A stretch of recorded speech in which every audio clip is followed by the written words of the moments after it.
Bonjour, bonjour.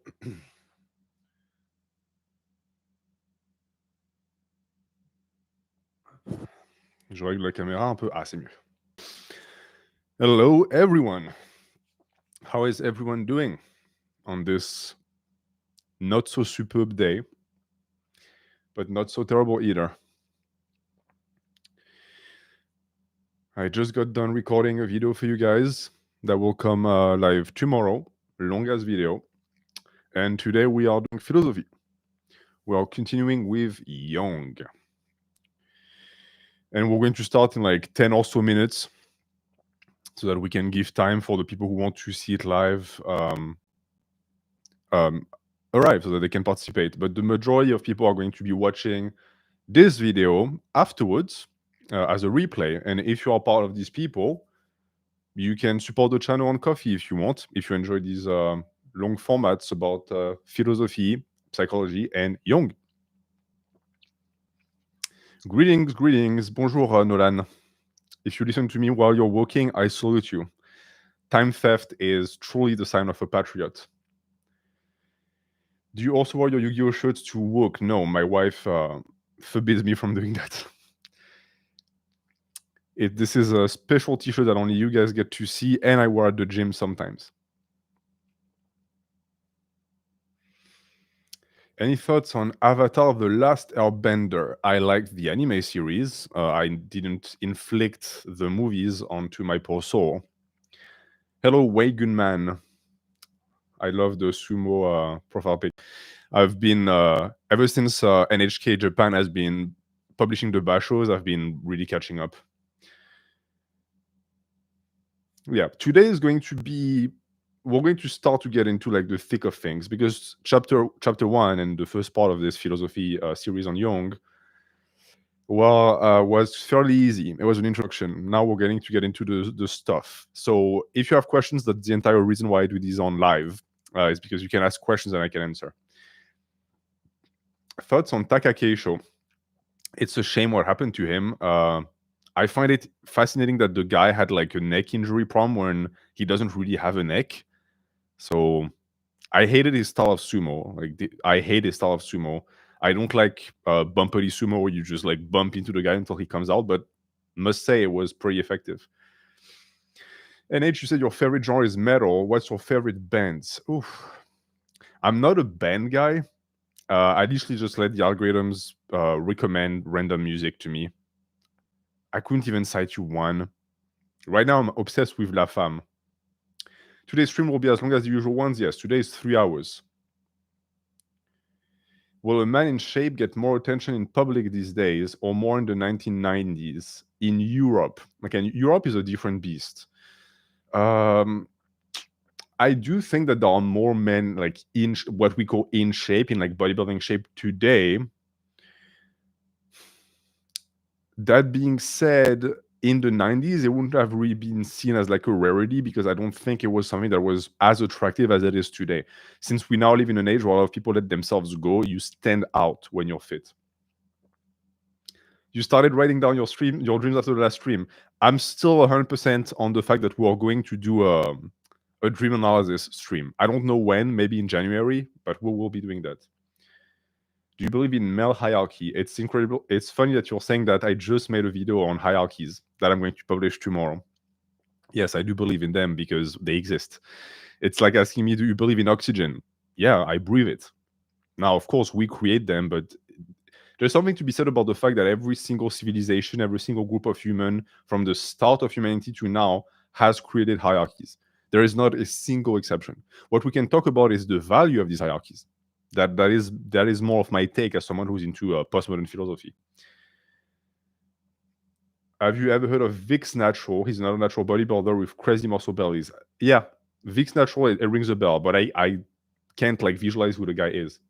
Is there any reason why you like Jung specifically? Very good question. We're going to tackle that today, because chapter 2 is really when we get into why Jung and not someone else, because Jung was special. Advice for someone who is unhappy with where they are in life, socially, physically. Well, you know it. You have to change something. You are unhappy because there are factors in your life that are not optimized to what you want for yourself. So change what can be changed. The easiest path, and this is the reason why self-improvement oftentimes starts in the gym, is your body. It's ridiculously easy to change your body. And once you change your body, you realize, oh, I can do the same thing for everything else in my life. What's your view on elitism? I like it. I think it's good to have standards, and when you have very high standards, you create excellent people, and when you have shit standards, you create garbage people. Does it feel like to anyone else that it's much harder to find friends than it was not even a decade ago? Yes, yes, it is, and it feels also. But see, here's the thing: it's a good and a bad thing, because you also now have a lot of people, especially men in their like 20s to 40s, who feel very alone.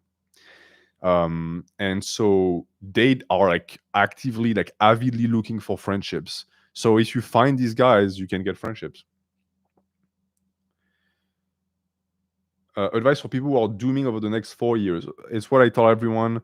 The political sphere has very little impact on your life, in truth. And it's dangerous to tell yourself that it does, because if you believe it does, then it does.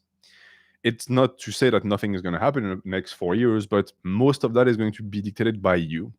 You can choose to be miserable for the next 4 years. You can choose to be happy. I personally have decided to be happy every day of my life. Hey, Universal.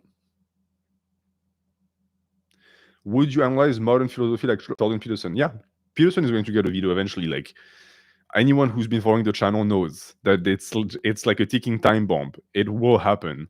Now, am I going to be positive or negative? We'll see. I have my own opinion on Peterson. Keep in mind that the stream is going to be very taxing mentally. So I like shit you not. I actively recommend you get some like caloric source. I have personally dark chocolate, and I have some like applesauce for like quick carbs. Can you pronounce nuisance? Nuisance. Thoughts on Kafka? Are you a real Yu-Gi-Oh fan or just a poser? Okay, I was playing with like the original Gen 1 first release cards back when I was a kid. Like I was doing tournaments back then with the real like first edition, when there was like no traps, no magic cards. It was just like my monster has a 1,800 attack and yours has 106, like 1,600. So I win. Like I'm an OG. I stopped playing after they released like the Egyptian gods. I completely let go because it was way too expensive. Where can I submit my program for a review? Next week. The program review stream is next week. What's your dream car? I don't care about cars. Any car that runs and I can zoom in and out of traffic and that is safe and that really adheres to the asphalt, because I like to take my turns without braking. Have you ever tried playing those turn 1 Exodia decks? No, they're cheap. I didn't play like combo decks.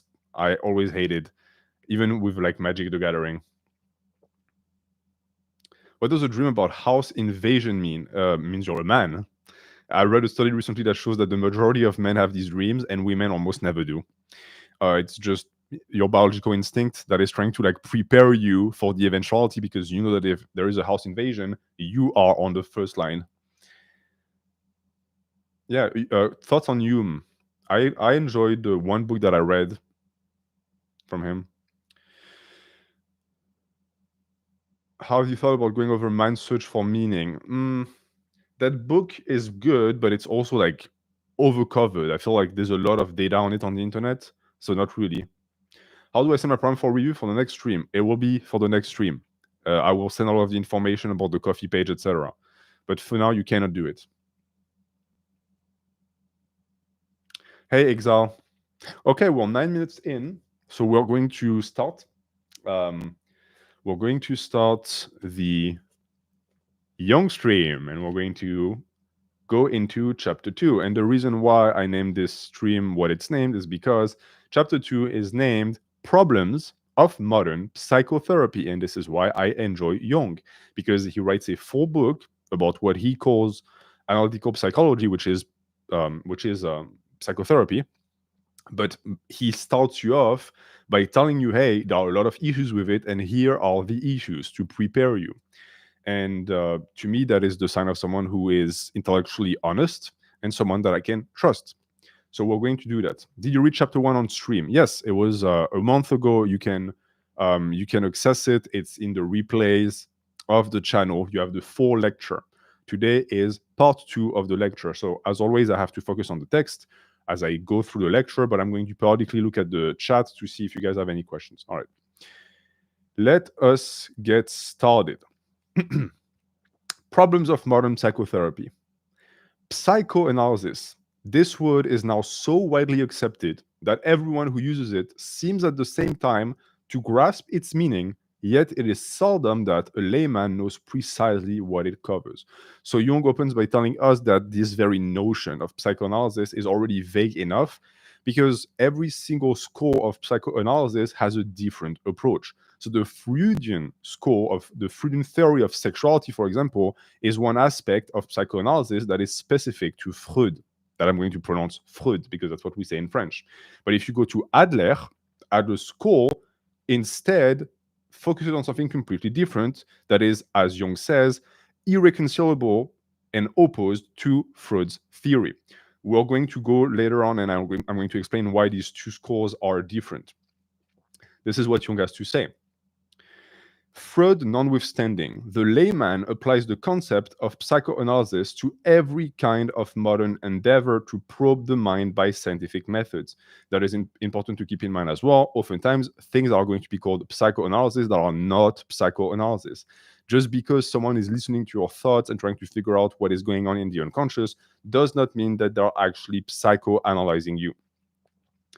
Since the mind is common to mankind, it may seem to the layman that there can be only one psychology, and he may therefore suppose the divergences between the schools to be either subjective quibbling or else a commonplace disguise for the efforts of mediocrities who seek to exalt themselves upon a throne. And here is when Jung, as we say in French, saute les deux pieds dans le plat, and he essentially just tells you right off the bat that one of the reasons why there are so many schools of psychoanalysis is, at first glance, because it's a bunch of people who are trying to lay claim upon the throne and be the ones to say, I have the key to the unconscious, I am correct, and everyone else is wrong. That would be a false understanding and comprehension of psychoanalysis, but that is what most people think. And this is why oftentimes when people criticize psychotherapy, that's what they criticize. They criticize the plurality of opinions, thinking that it must mean that it's all wrong. Because if you look for a recipe for an apple pie, for example, and you find 15, you will tell yourself, well, how could there be 15 recipes for an apple pie? One must be correct. That is a quirk of the human mind. You understand naturally that if there are 15 recipes for an apple pie, it's because there are 15 different ways to actually make and bake an apple pie. Likewise, with psychoanalysis, there are different ways to psychoanalyze people. The key, as the person who is analyzing, or you yourself who is analyzing yourself, is to understand your particularities so that you can best adapt your method. Many methods, standpoints, views, and convictions, which are all at war with one another, the main reason for this being that since they fail to be mutually comprehensible, none of them can grant the validity of any other. You are into fitness just as much as I am, and you understand that perfectly. You have all of these schools of methodologies of lifting weights for hypertrophy, for strength, that seem to never be able to agree. And because of that, it does create for the audience a sense of confusion because they are not mutually comprehensible. Oftentimes, you will find that the best fitness creators are the ones that have connections and similarities with others because it means that there is a common ground that they objectively reached together as separate entities. The same is true in the realm of philosophy, in the realm of psychoanalysis. It is really rare to find a good philosopher, for example, who is separate from the rest and doesn't agree with anyone. I would say that the only exception is Nietzsche, and even Nietzsche in reality is in line with a certain degree of continuity. He shot on people like Schopenhauer and Spinoza, but at the end of the day, he was also working in direct line with some of their ideas. Of course, if you told him that back then, he would probably be very mad.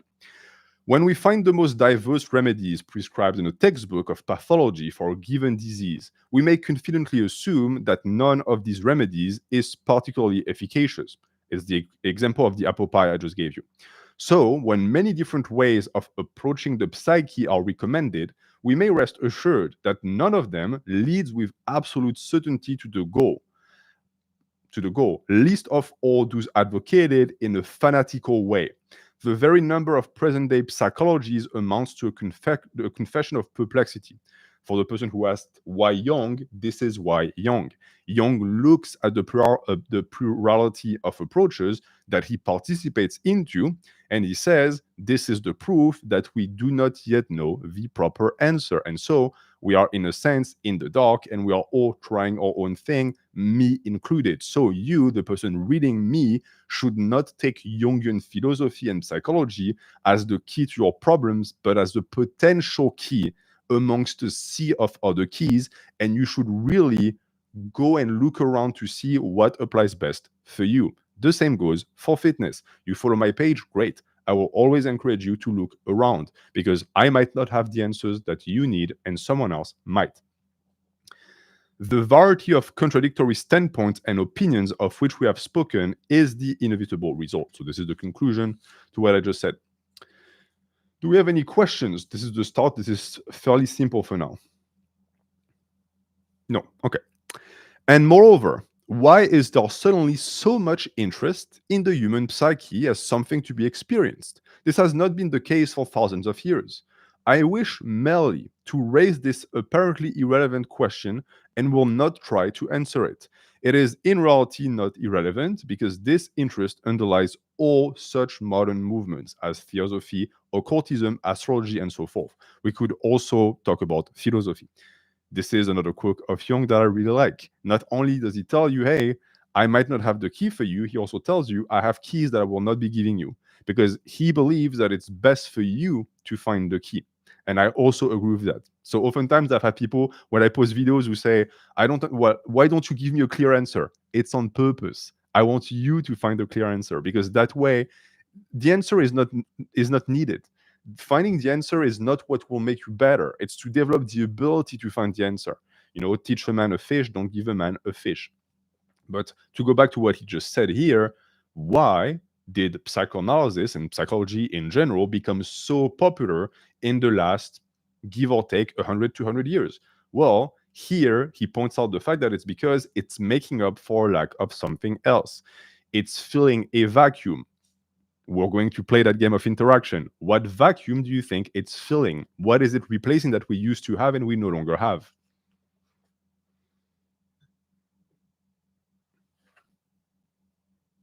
Religion. Bingo. Mm.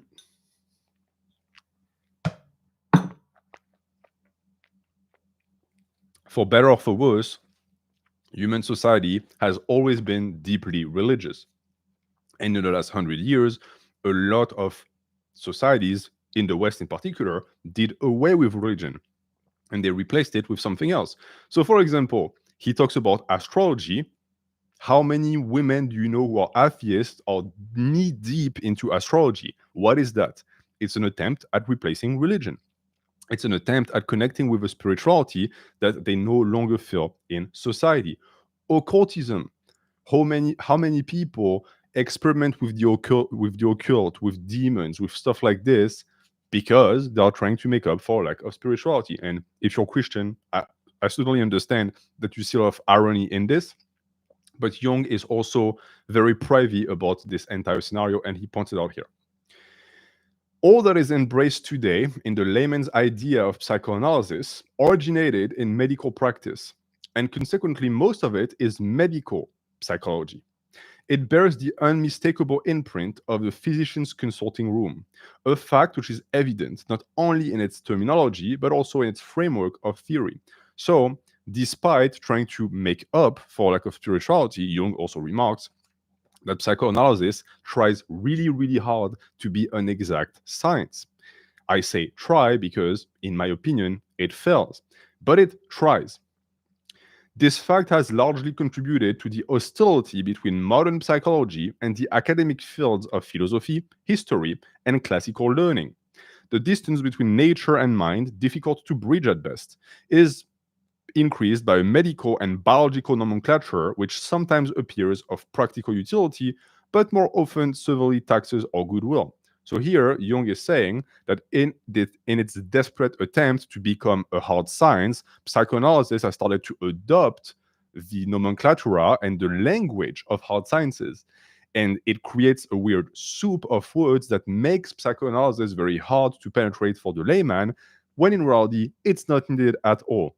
Do you see maybe any connection with fitness and with all of the people who are trying to make it hyper complex on purpose to obfuscate and to make it seem like it's more difficult than it is, so as to place themselves as a form of prophet that can teach you, the idiot, how you're supposed to get to it? Same with psychoanalysis.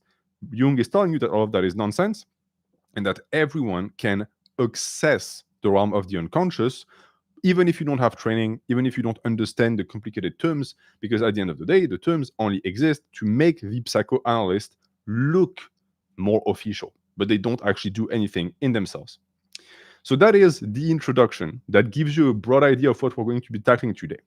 And Jung is going to go, in this specific chapter number 2, through the 4 stages of psychoanalysis: confession, explanation, education, and transformation. And he's going to criticize each and every one of them, and of course also explain them. Do we have any questions? Sorry, so this is Modern Man in Search of a Soul. So it's in the title.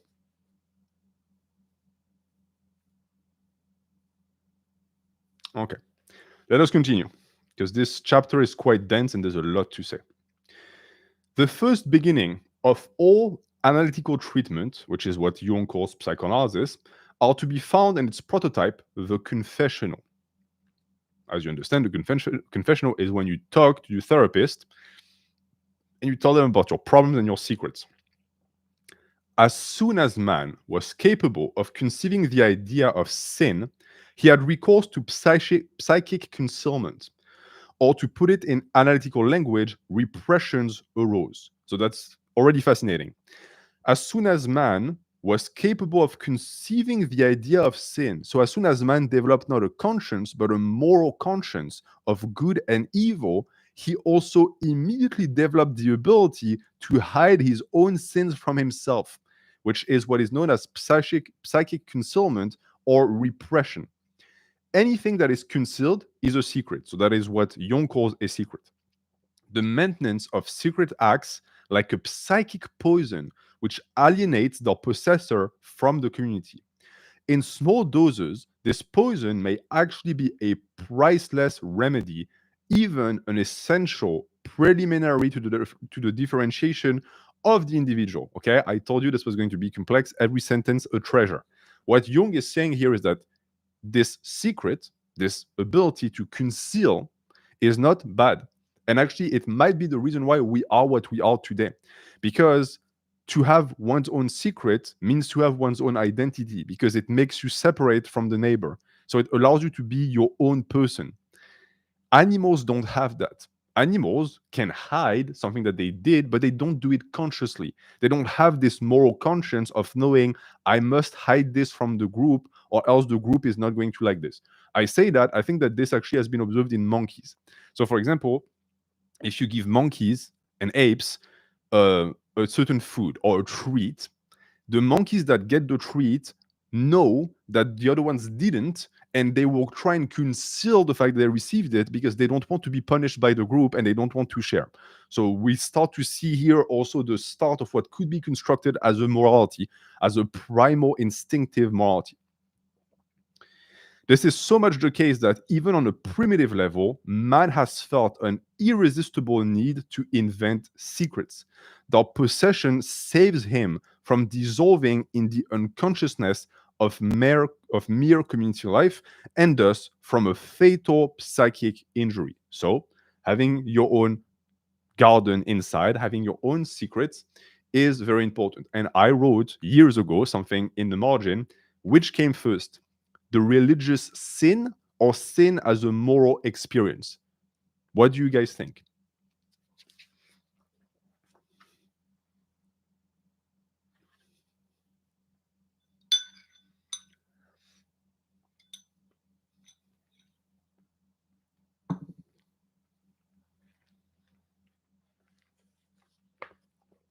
Sin as a moral experience. I tend to agree with that.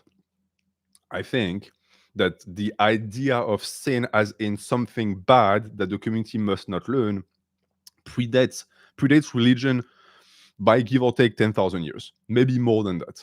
Meaning that these primitive communities that did not yet have the ability to conceptualize the idea of God already knew that there was such a thing as a sin. Religion just took onto that concept and it built upon it to create a system of value that would best allow society to develop, to stay violence free, etc., etc. However beneficial a secret shared with several persons may be, a merely private secret has a destructive effect. It resembles a burden of guilt, which cuts off the unfortunate possessor from communion with his fellow beings.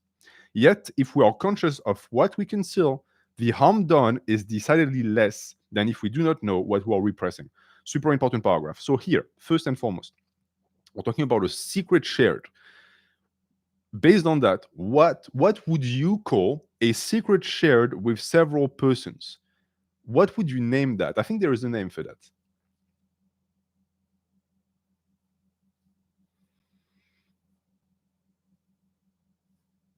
An open secret, okay. I think there are multiple terms for it. A conspiracy, a scandal, okay. You're thinking very negative. Try to think like neutral or positive. A subreddit, a pact, okay. You're touching onto something here. A pact, a group of people that all agree with something that is untold. Common belief, yes, you're touching onto something here. Common belief, and if we exceed that, like what is a culture? I think that this is what is Jung. I think this is what Jung is talking about. He's talking about a culture. He's talking about something that we all collectively agree on, but it doesn't need to be spoken. And a myth, for example, is part of that culture. It's part of building that culture. This is why it's so important. So we see that we can share secrets, and this is actually essential to the creation of a civilization. If we want to look at the negative side, a taboo is also that. A taboo is a shared secret. We all know that this specific thing is bad, so we don't do it. And virtues are also that. We all know that certain things are good, so we try and all do it, and we try to promote the practice of virtue within the community. But he also says that if you have a private secret, one that is not shared with the community, it can cut you off from them. So it's a double-edged sword. It individuates you because you become your own person, but it also runs the risk of isolating you from people if the secret is too severe. But, and this is key, if you are conscious of what you're concealing and you're actively psychically concealing it on purpose and you know what you're doing, then the harm is much lesser. So here we are talking about repressions that can be conscious or unconscious. Unconscious repressions being the most common ones. Most people have repressions within them that they never verbalize, don't even realize, and that really weigh on their ability to connect to other and connect to people. In the later case, so in the case of someone who is conscious of their repression, we not merely keep a content consciously private, but we conceal it even from our. Sorry, I was wrong. In the first case, in the case where you are repressing something and you're not conscious of it, we conceal it even from ourselves. It then splits off from consciousness as an independent complex to lead a separate existence in the unconscious. That is incredibly cryptic. Think about this. This is how Jung is presenting the analogy of the secret that you're not conscious of. It begins to live a separate existence in the unconscious. Now, based on that, I personally think that this is not a good thing. You don't want to have this like electron libre, these free agents that roam about the unconscious. That is very dangerous because they can manifest at any point. And this is part of the shadow. This is why you need to do shadow work and you need to know your shadow, because the shadow encompasses these repressions. The complex is thus an autonomous portion of the psyche which, as the experience has shown, develops a peculiar fantasy life of its own, what I just talked about.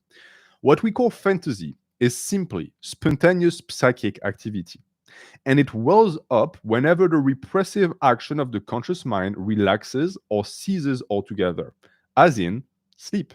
If you are there last time, this is what dreams are. Your grasp on the conscious and your ability to repress yourself psychically fades because you're falling asleep, and the dream blooms. all of the unconscious, all of the roaming free agents of the shadow, they come to the surface because you're not there anymore to prevent them from doing that.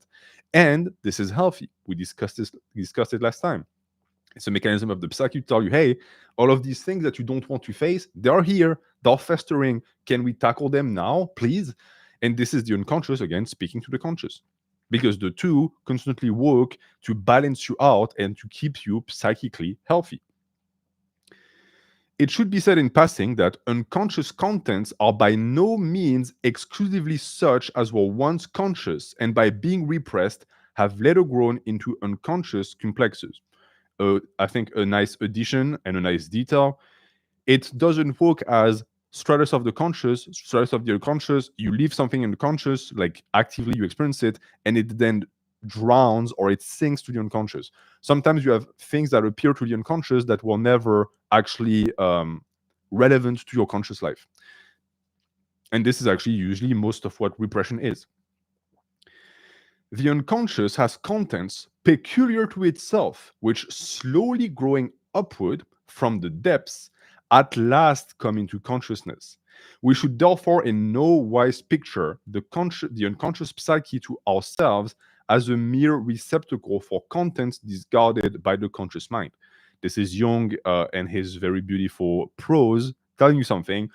My analogy and my connection and the way I phrase it is the unconscious is not a garbage can for the conscious. And it's important to think that because that way we can balance out the negativity that surrounds the unconscious. The unconscious is not negative. It's just like the surface is not better than the depth, even though, unfortunately, in modern society, we tend to think like this. Let's see if you guys have any questions. Would you say there is a blur between the conscious and unconscious, the true distinction between the two being unclear? Yes. And in chapter 1, we discussed the fact that this is needed and it's impossible to not have that. If you get rid of the blur, and this is something that Jung explains, if you make the unconscious become the conscious, soon enough, a new unconscious arises because the human psyche needs the two to balance itself out. You can, if you are just fully conscious, you are mentally ill. And if you are always fully unconscious, you're also mentally ill.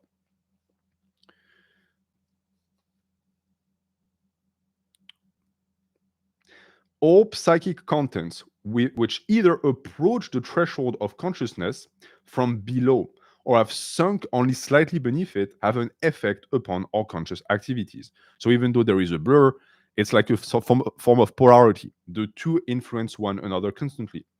These effects are necessarily indirect. Likewise are all neurotic symptoms.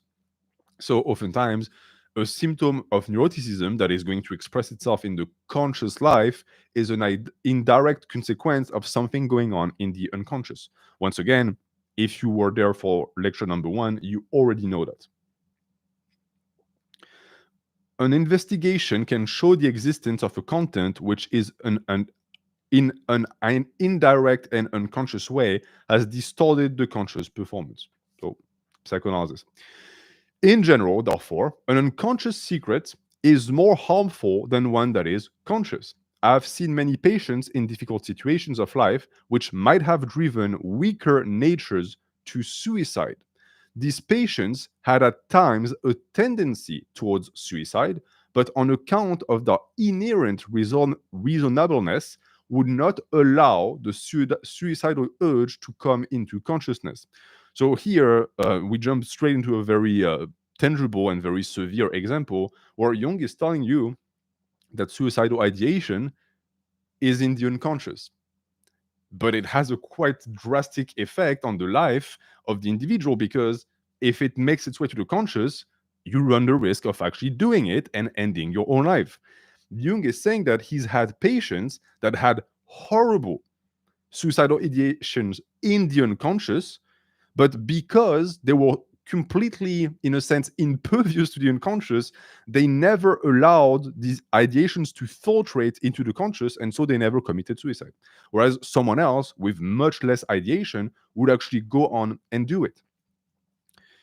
And he goes on to say, but it remained active unconscious and brought about all kinds of dangerous accidents. So even in these patients that were extremely reasonable and would not allow the urge to come into consciousness, they still suffered from it because while they did not go and actually commit the act, they engaged in behaviors that put them closer to death unconsciously because they were reacting upon the urges. So this is what is known as an unconscious secret. An unconscious secret is always bad. And this is something that is very important to say. If you are part of the 300 people watching the stream right now, if you have suicidal ideations, do not keep it to yourself. You have to talk about it to others. Talking about it, unlike what some people might think, doesn't make it real. It's already real.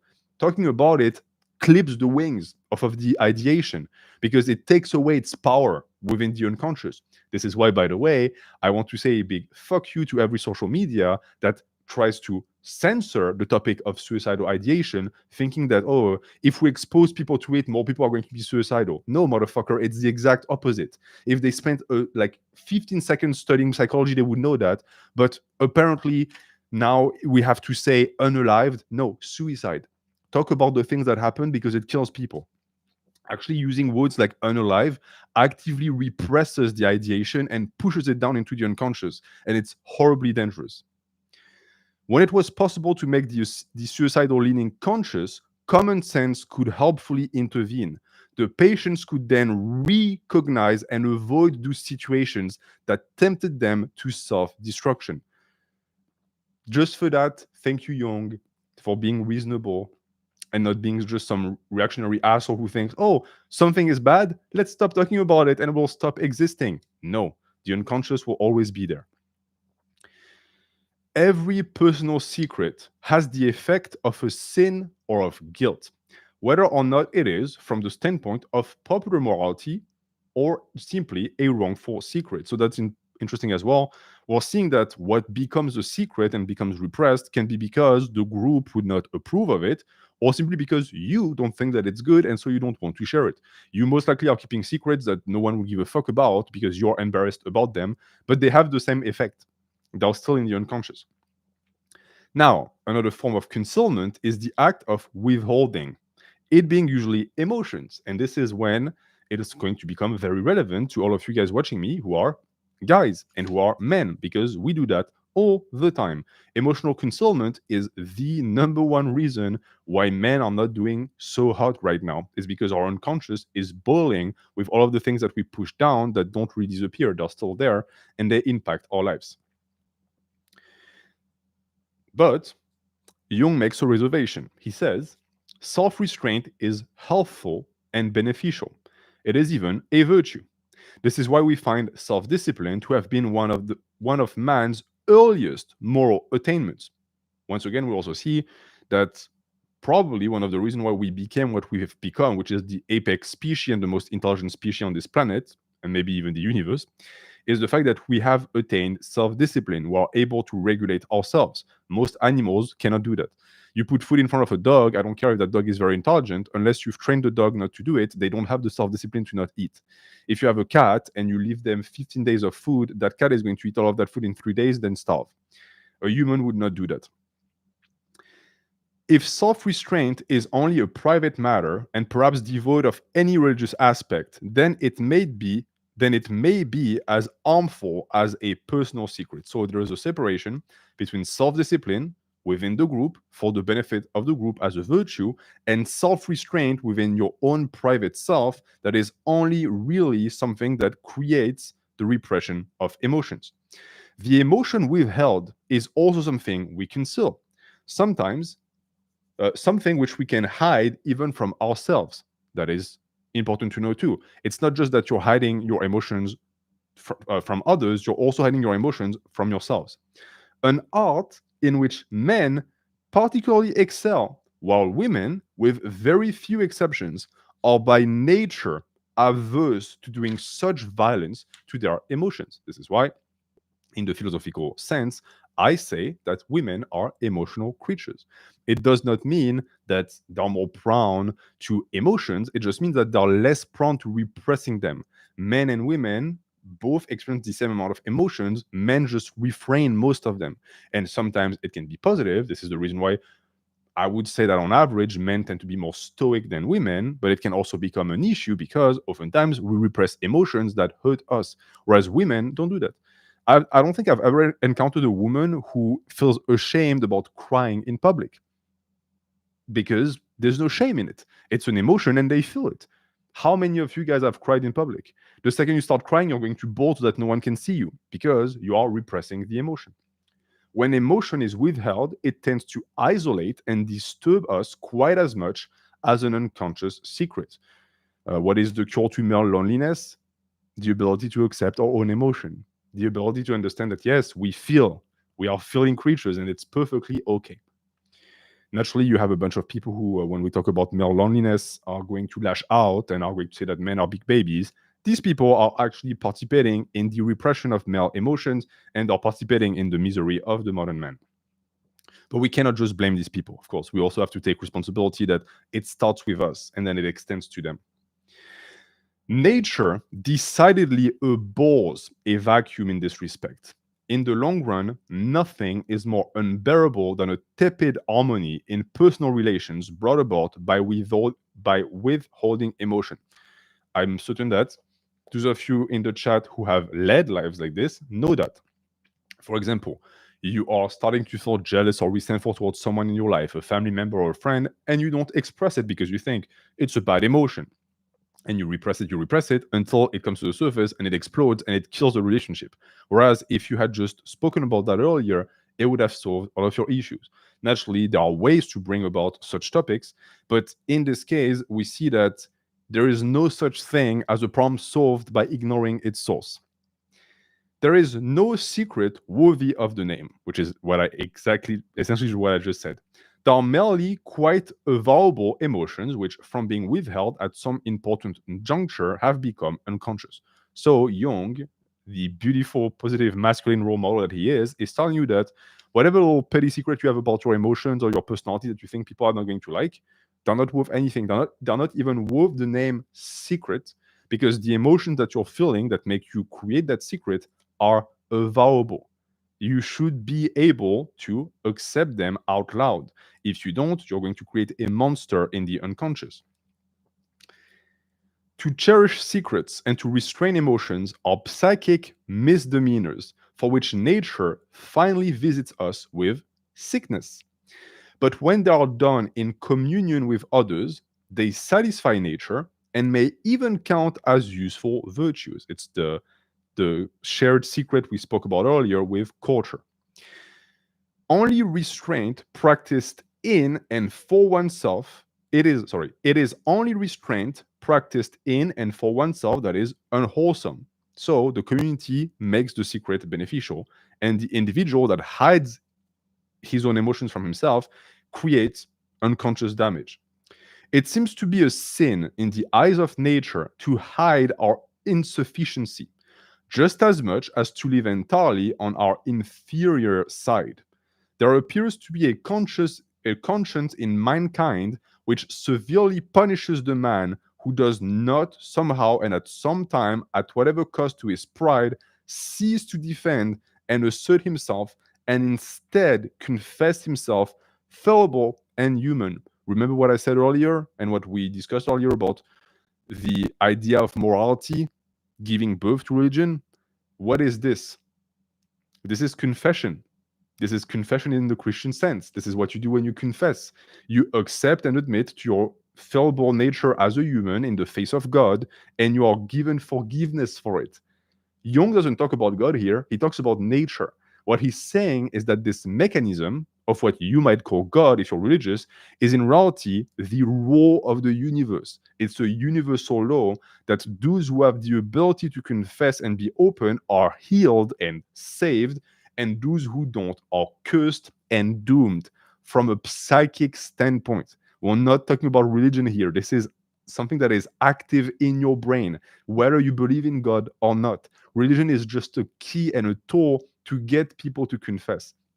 And psychoanalysis is also that, because isn't that funny that psychoanalysis is essentially just a confession without the church? You're doing the exact same thing you would do with a priest, but with someone who is a trained psychologist or psychoanalyst, whatever you want to call them. Their role is essentially the exact same. Until he can do this, an impenetrable wall shuts him out from the living experience of feeling himself a man among men. Here is a saying from the Greeks: give up what you have, and then you shall receive. Very good, very good. Thank you, Jung. Any questions? So why not just join the church? I'm not opposed to that. If you have the faith or you have the willingness to develop the faith, I would tell you to join the church or to join a mosque or to join a synagogue. I don't discriminate between religions. Religion is that. It's a path to understand the universe and to understand yourself. This is the reason why I've always encouraged the people amongst you who are religious to cling on to it. Just because I'm not religious doesn't mean that you shouldn't be.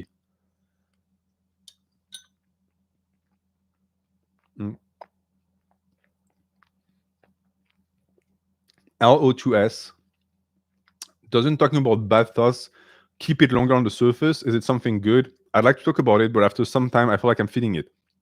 There's a difference between talking about a problem to fix it and spiraling. It is very possible to do what you just described, where you are essentially just whining and complaining about something, but you're not doing anything actionable. This is not what Nietzsche recommends. Jung recommends. And if you go to a confessional, if you go to a psychoanalysis, that's also what's not going to happen. They most likely will have you take steps, actionable steps to get better. If they don't, and they just have you ramble for hours with like nothing on their end, they're just a charlatan. And in that case, yes, therapy is cancelled. You should not be seeing that person.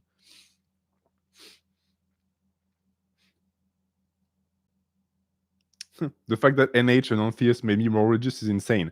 You would be surprised the amount of people who reached out to me after my videos on Nietzsche and Christianity, telling me, "Hey, your videos actually like brought me closer to my faith and closer to God and Jesus." And I was not surprised, because that's also what Nietzsche was trying to do. Nietzsche was not anti-religious. The people who tell you that he is are people who just have a very like shallow reading of Nietzschean philosophy, unfortunately.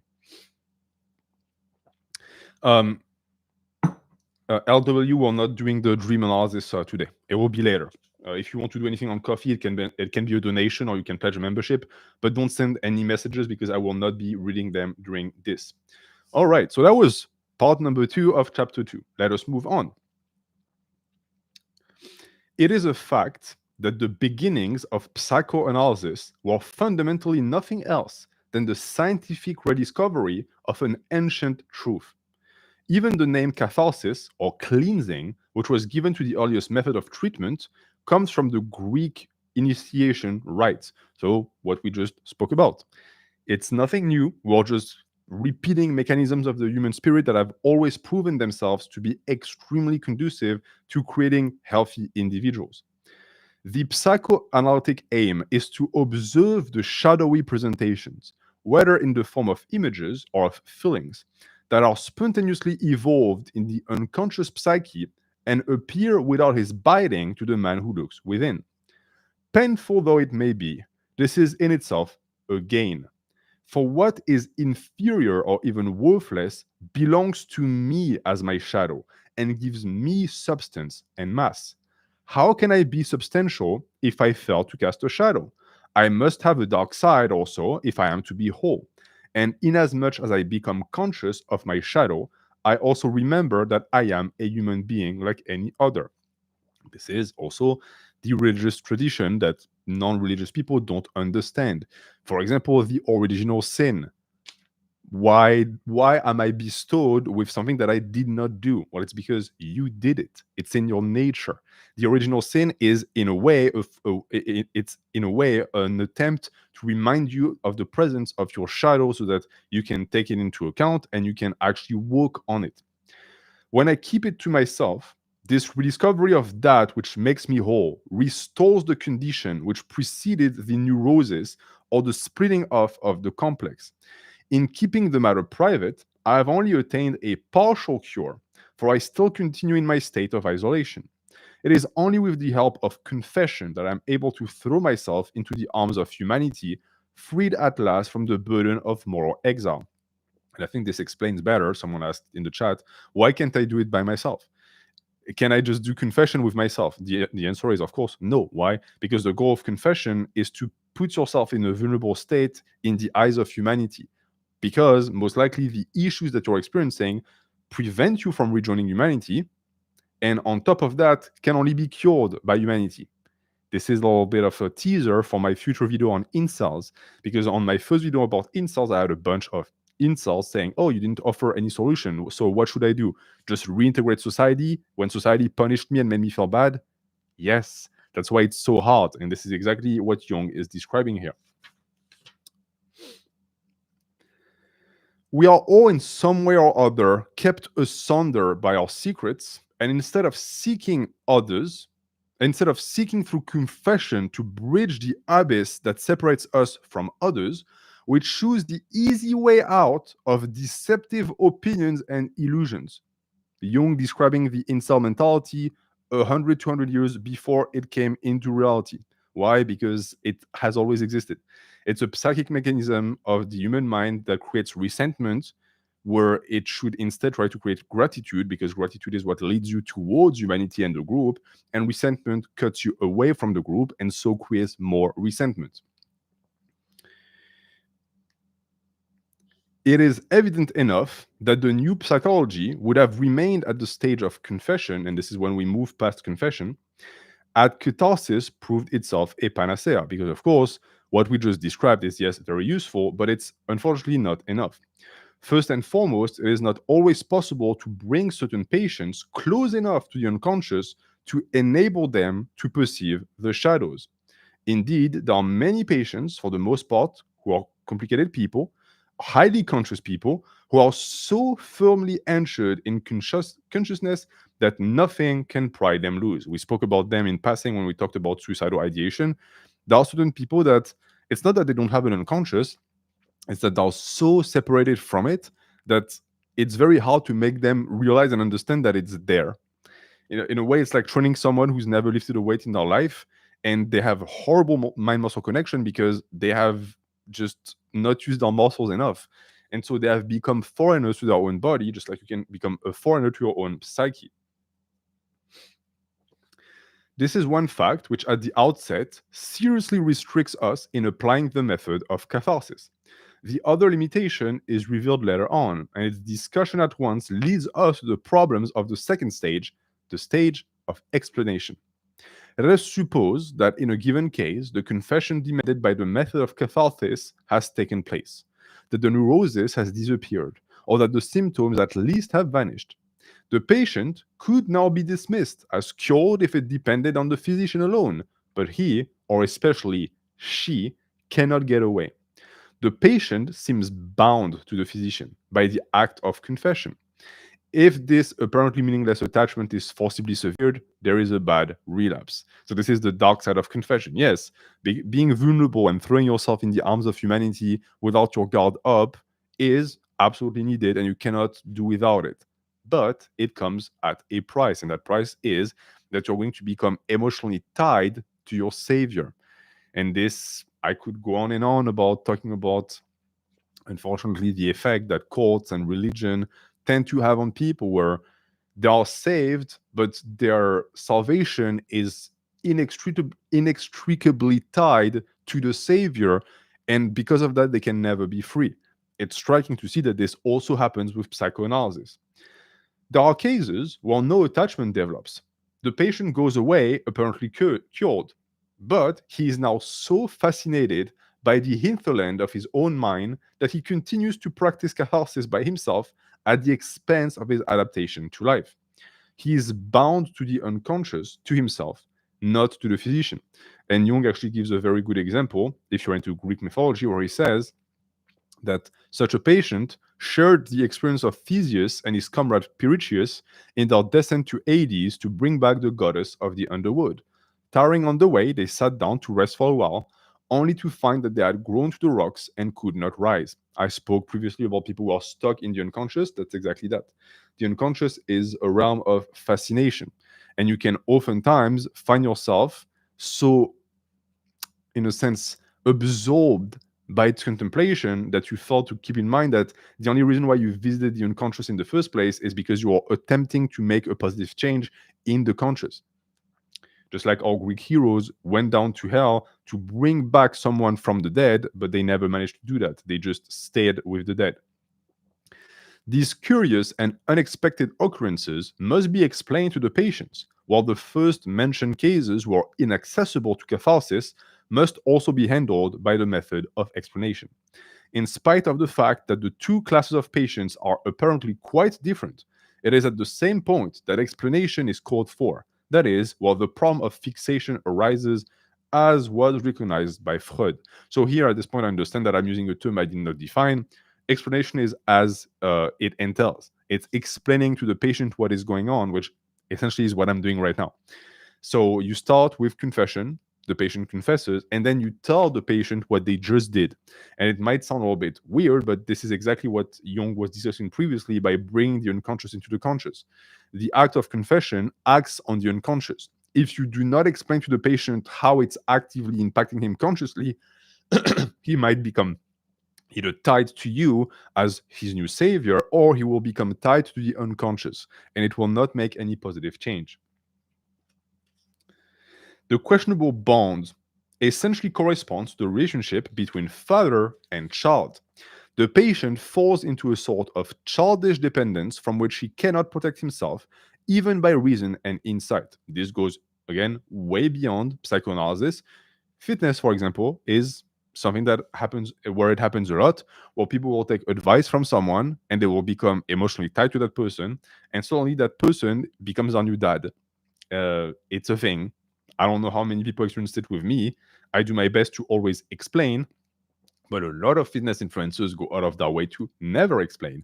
Because if you never explain, you can exert a form of fascination upon people, because that way it feels like you have some like supernatural power when in reality you don't. But the impressionable minds of young men in particular are very, very prone to falling for that trick. But since the process of transference is an unconscious one, the patient is unable to give any information about it. So transference is when the patient projects themselves onto the the therapist, and they start to regard them as a form of symbolical dad. The issue being that the patient is not conscious of what they're doing. So they cannot explain what they're doing to the therapist. It's up to the therapist or up to the educator in broader terms to understand what is happening. The unmistakable outward sign of the situation is that the memory image of the father, with its accent of feeling, is transferred to the physician. The patient then slips into a childish relation. And you understand why also a lot of psychoanalysts like that. And they promote and they feed such relationships, because that way the patient is bound to you and you can make an indefinite amount of money off of them. There was always something childish about the patient and about anyone who attempts to learn something, but it was suppressed. Now it comes to the surface, and the long lost father being found again in the therapist, it tries to reproduce the family situation of childhood. Freud gave to this symptom the appropriate name of transference. I wrote in the margin, like the fitness MOMAs. It is caused by unconscious fantasies. These fantasies have, in the main, what we call an incestuous character. And this seems adequately to explain the fact that they remain unconscious and cannot be expected to turn up in the most thorough confession. We look again at the face of a secret that cannot be shared with the group that becomes an issue. You're not going to tell your therapist, I think you're becoming my dad, because as Jung explains, it's an incest fantasy. And that is taboo. And so it cannot be openly shared, but just because it's not shared doesn't mean that it somehow disappears. We can also make a case for incest as a taboo of society. There is a reason why we actively try to repress it. It's because, unfortunately, it happens a lot more than people would like to think. In many cases, these fantasies have never been conscious or have been sensed only in the vaguest way, for which reason they could not be intentionally repressed. True, you can only repress things that you are aware of.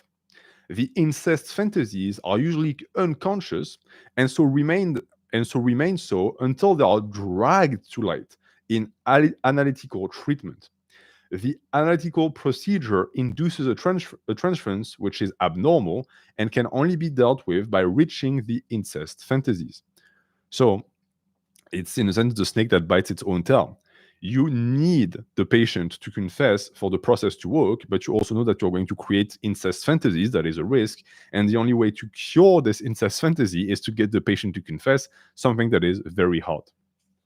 It can't be common. Do not look statistics. Do not look up statistics of what happens when you have a teenage boy under the same roof as a teenage girl, even if they're related by blood. You will be extremely shocked.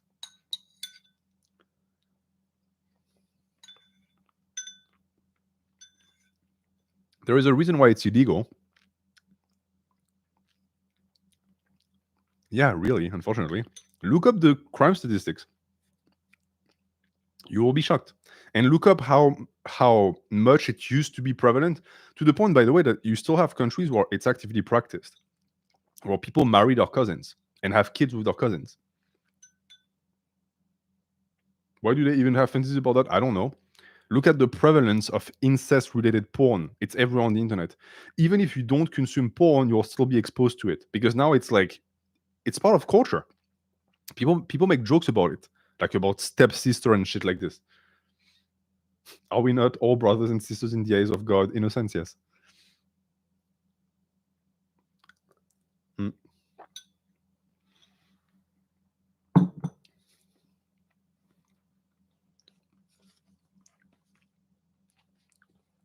And Harry Perman also points out the fact that we pushed back against incest because it's literally bad for societies, because you create half morons who are just fucked up genetically. You need as much diversity as possible. What about second cousins and beyond? Don't even go there, bro.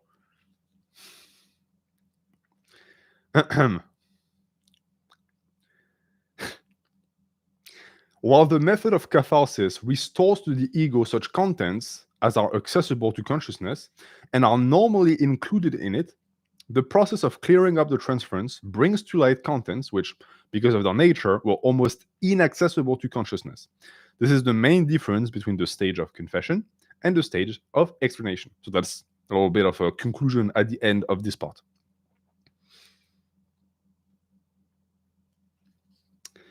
While others become the helpless victims of the unconscious parental image, some people draw strength from it by unconsciously identifying themselves with their parents. In the matter of the transference, we can get nowhere with the help of confession. We must interpret the transference to the patient, that is, explain to him what it is that he projects upon his doctor. Since the patient himself does not know what it is, the physician is forced to subject what scraps of fantasy he can obtain from the patient to analytical interpretation. It is first and foremost our dreams which furnish this important material, as we spoke about in part 1. Freud studied dreams in search of these wishes, and in the process discovered the incestuous contents of which I have spoken. These were, of course, not the only materials revealed by the investigation. He discovered all the filth of which human nature is capable. Freud, who, if I remember correctly, also himself indulged in incest. So you oftentimes find what you're looking for. It's, I think, no surprise that his specific school of psychoanalysis was so focused on that. And this is actually something that Jung goes on to do because he tackles Freud quite actively.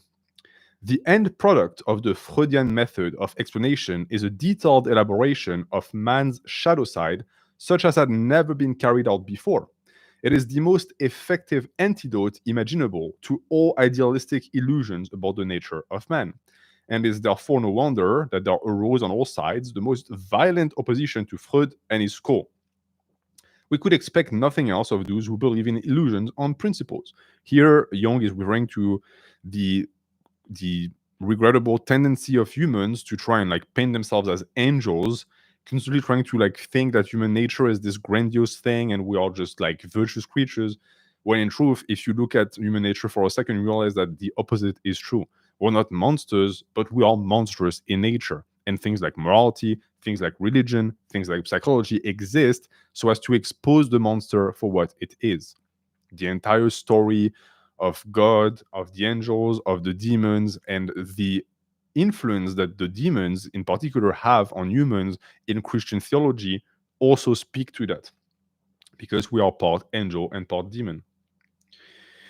There are not a few among the opponents of the method of explanation who have no illusions as to man's shadow side and who yet object to a biased portrayal of man from the shadow side alone. After all, the essential thing is not the shadow, but the body which casts it. The shadow is just an interpretation. So one who says human nature is good and one who says human nature is bad, they're both wrong because they're looking at the shadow cast and not the body that casts it. The body is both good and bad. The shadow is the representation of that goodness or that evil. In that case, that evil.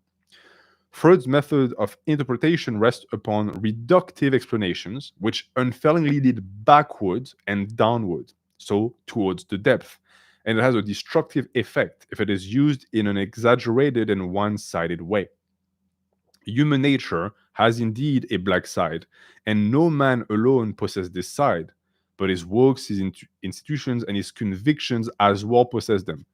This has nothing to do with psychology. We're like actually talking about like structural philosophy, where essentially Jung is saying if an institution is bad, it's because we created it. If a religion is bad, it's because we created it, because we are at the center of all of that. Even our purest and holiest beliefs can be traced to the crudest origins. And it is why I also say that Nietzsche and Jung are perfectly aligned. One is the philosophical pendant of the other, and vice versa, because that's exactly Nietzsche's point as well. When he talks about the genealogy of morals, and he explains to you essentially that it all started with barbarism and with human nature at its crudest form, and everything we built from there, civilization, our humanitarian values, Christianity, all of that, it started there. So to be able to understand all of these things that we have now, all of these great edifices and institutions of the human civilization and human mind, we must go back to what created them in the first place. Or else we run the risk of doing what Jung calls believing in illusions on principle. For the beginning of all living organisms is simple and lowly. We build our houses from the foundation up. So what I just said. It is painful, there is no denying it, to interpret radiant things from the shadow side, and thus, in a measure, reduce them to their origins in dreary filth. But it seems to me to be an imperfection in things of beauty and a weakness in man if an explanation from the shadow side has a destructive effect. Another quirk of the modern human mind, it's tough to know if we were always like this, but we don't like the shadow side. And so when someone creates a piece of literature or an interpretation that seeks to look at the shadow side to explain something, we tend to reject it. Case in point, and this is a teaser for a future video, Berserk. The story of Berserk is a story from the shadow side. And a lot of people look at it and say, well, that's a wanton representation of the most horrible things about humanity, so it must be an apology for it. For example, you have people who say that Berserk and Miura in particular hated women because of what women go through in Berserk, when in reality it's the exact opposite. Berserk is a feminist story by someone who understood that to explain the plight of women, you have to show it. You cannot hide it, it has to be shown and it has to be explained why it's happening. That is the shadowy origin, and then we can work on societal changes. But you can never modify anything if you refuse to look at the roots of the problem.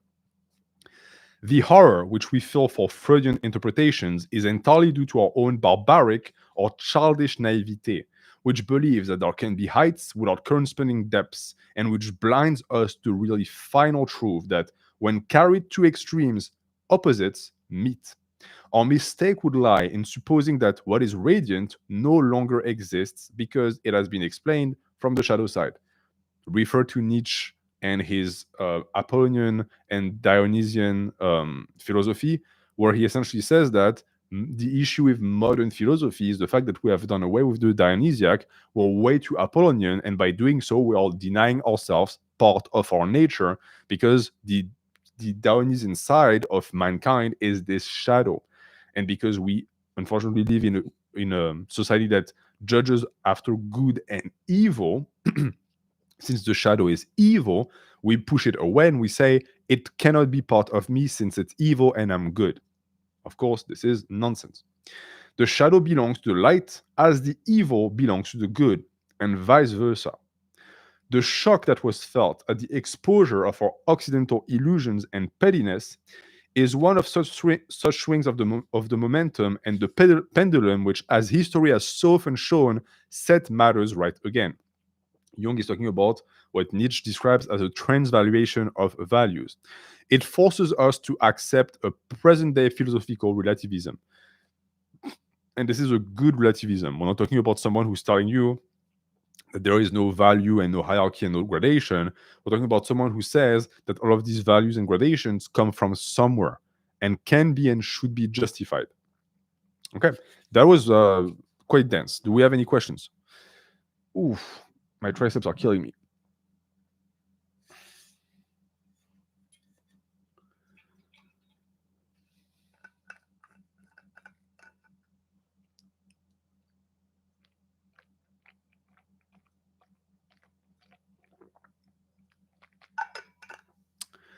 Oops.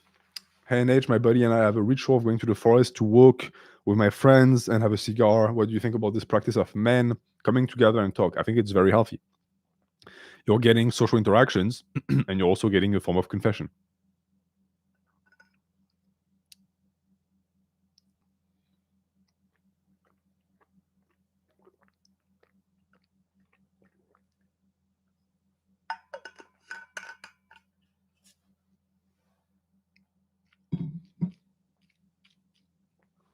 Isn't shunning one's shadow basically the moralistic fallacy? Yeah, exactly. Bobby, what did you miss? You missed you missed the first hour of the lecture, but you can watch the replay afterwards. Just look at what time you joined, and you will be able to catch up. All right, let us continue. Please hydrate yourself when you watch the stream and eat. How hard is the text? The text is decently hard, to be honest. I'm doing a lot of the legwork for you guys. I still always recommend you read it, but don't be discouraged if you don't understand it the first time. I think I reread that book 6 or 7 times in the past 3 years before I attempted that stream. So talking again about the moralistic the moralistic approach to such questions. Such ideas represent forces that are beyond logical justification and moral sanction. They are always stronger than man and his brain. Man believes indeed that he molds these ideas, but in reality they mold him and make him their unwilling mouthpiece. So that is what is known as moral determinism. Man created morality. It didn't come out of thin air, you can say, and argue it's a creation of our biological instinct. But at the end of the day, we are then shaped by that morality. Every man is the fruit of their moral epoch, every single one. It's almost impossible to not be. Even if you try to go above it and be the Übermensch, quote unquote, you will still be to some degree. The patient becomes aware of the unsoundness of his position with respect to the doctor when his transference has been traced back to its dark origins. So it's the confession about the incest fantasy we just spoke about. He cannot avoid seeing how inappropriate and childish his claims are. So in a way, to make people independent, you do exactly what your parents do to you at some point, or they start to shame you. They start to shame you into being dependent on them at such an old age, which forces you to become independent. It's the same in the process of psychoanalysis.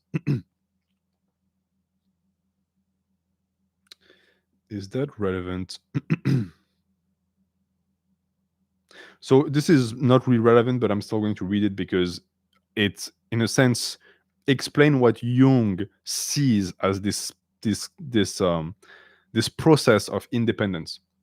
If he has been inflated by a sense of authority, he will exchange his elevated position for one that is more modest, and will accept an insecurity which may prove very wholesome.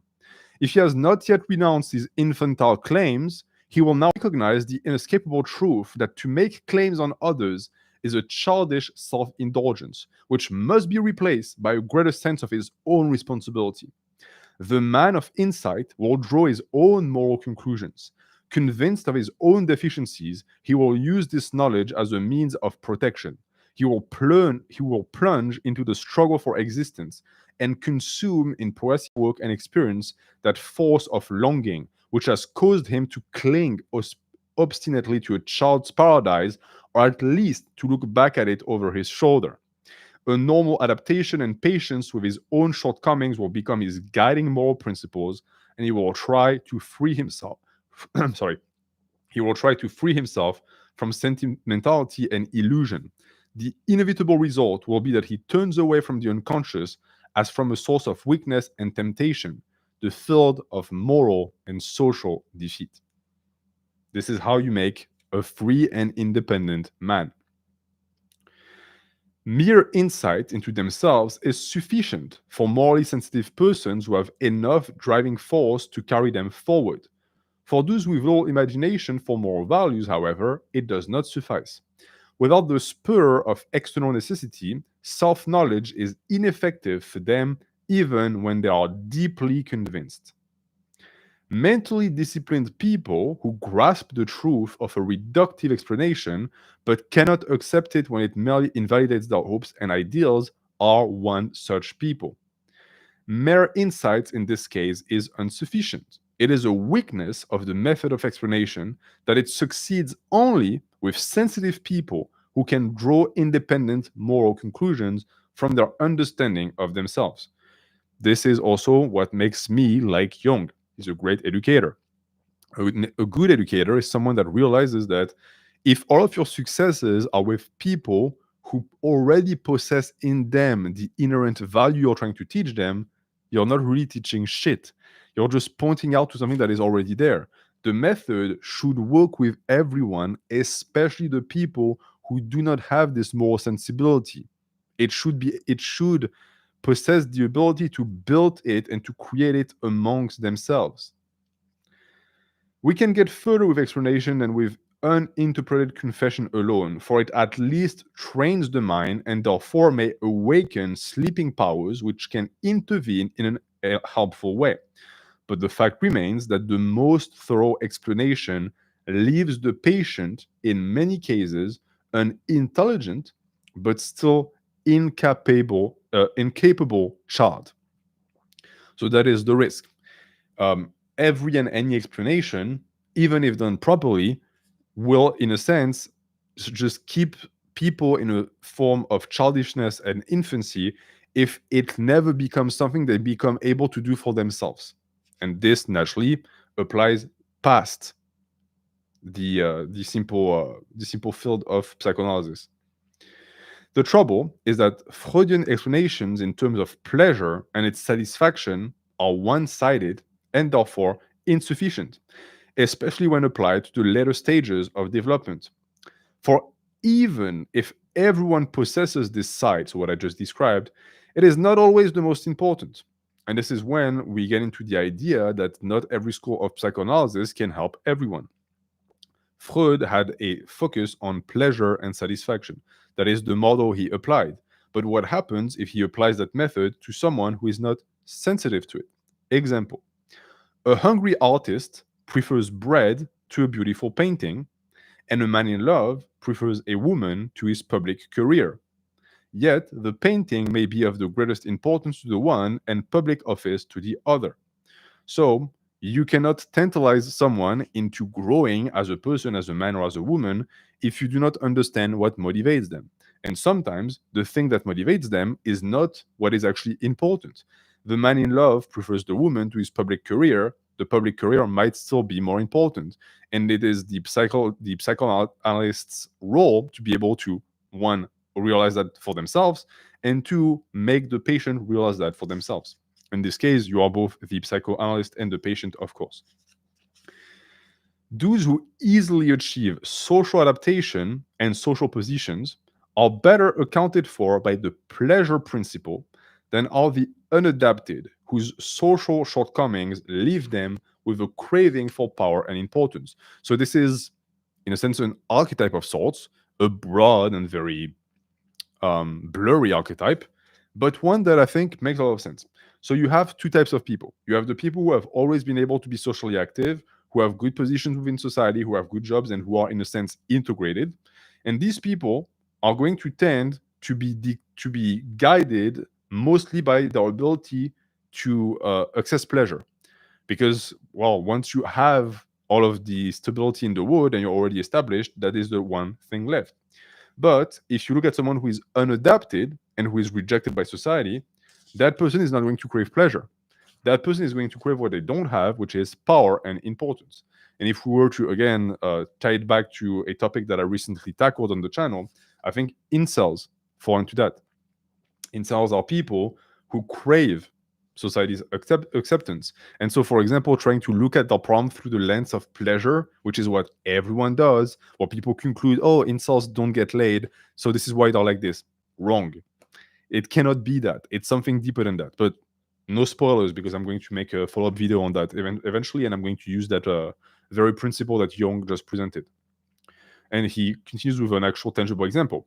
The older brother who follows in the footsteps of his father and attains a commanding position may be tortured by his desires.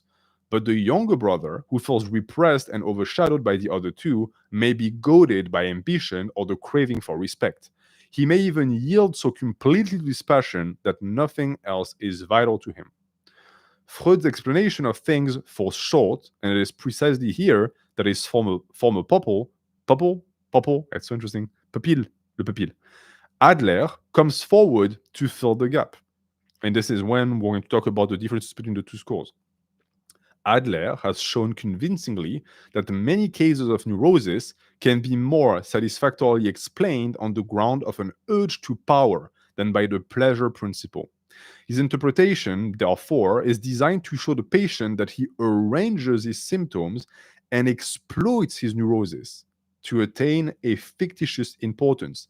Incels. This has incels written all over it.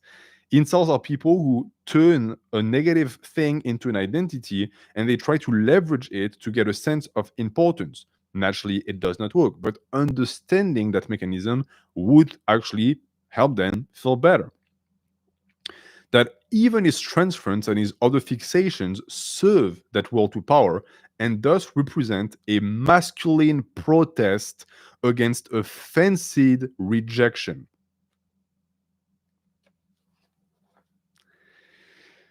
Cray cray.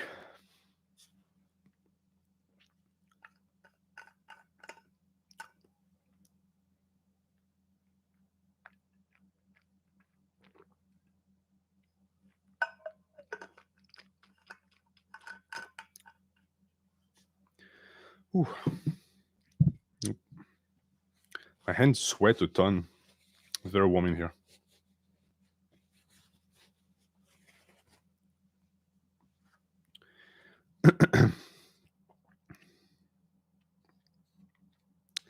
Repressed and socially unsuccessful people whose one passion is self-assertion are such.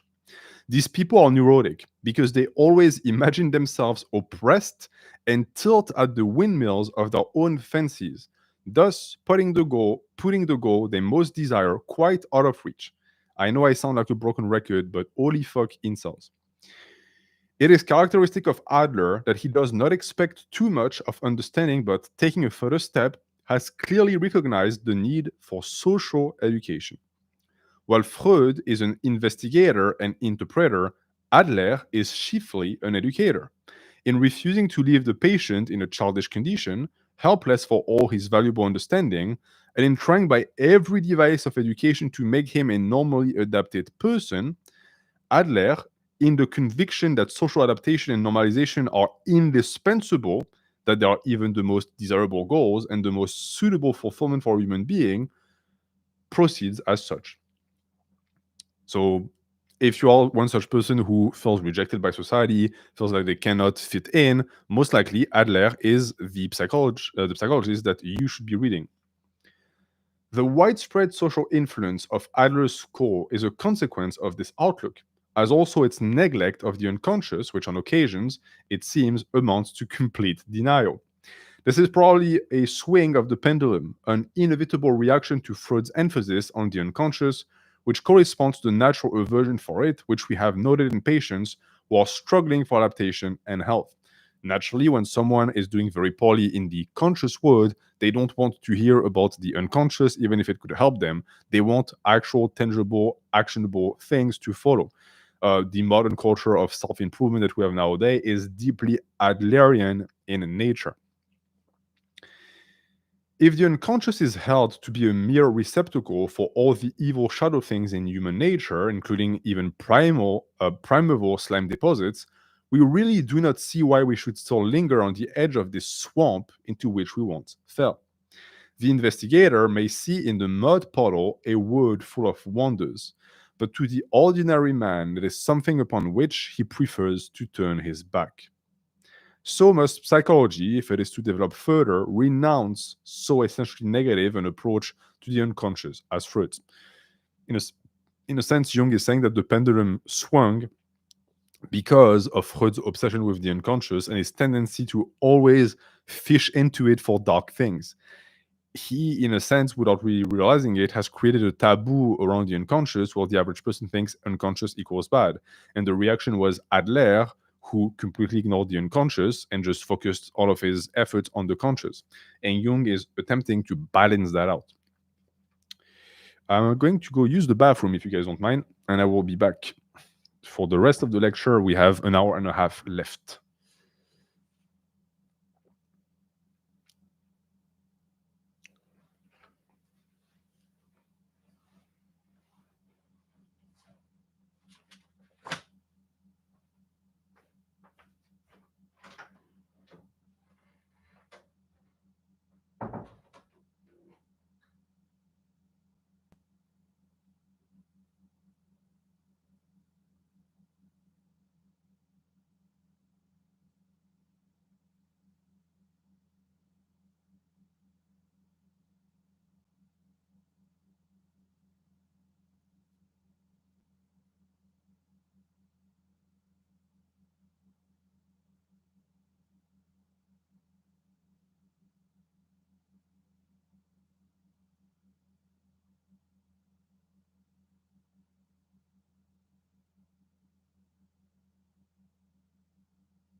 I am back.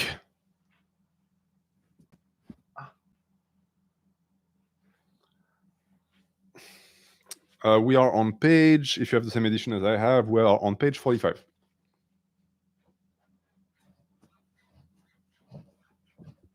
Parfait. I know I'm not muted, you motherfucker. I can see my mic going on. Nice try. I should time you out for this bullshit. Okay. I see. Well, we're being funny in the chat. All right. Very funny. You think it's my first day? I'm a seasoned streamer. I've been streaming for a month. I'm a professional.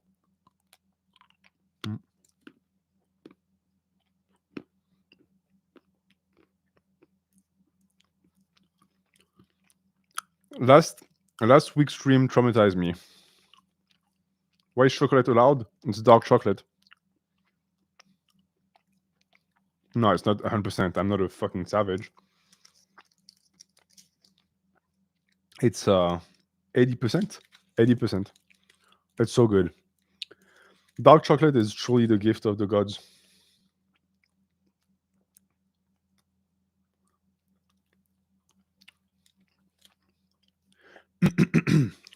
Yeah. 90% starts to get a little bit bitter. I'm a baby. I like a little bit of sugar.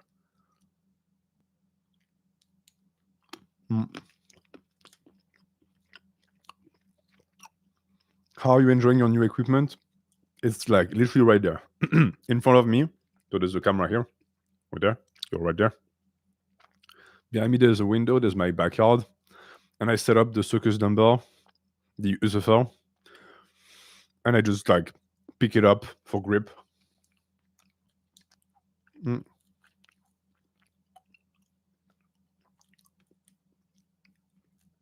My favorite snack. My favorite snack. Cuties. I love cuties. J'ai pas regardé le match hier. De quel match tu parles?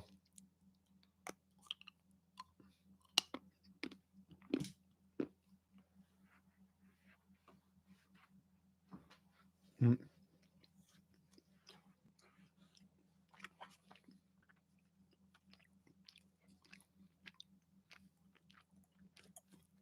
All the health benefits of dark chocolate. I know there's plenty. You just have to look out for heavy metals. Some brands are not doing their homework. Mm. Yeah, doing dips with fat grips is pretty good. All right. So we're talking about Freud and Adler.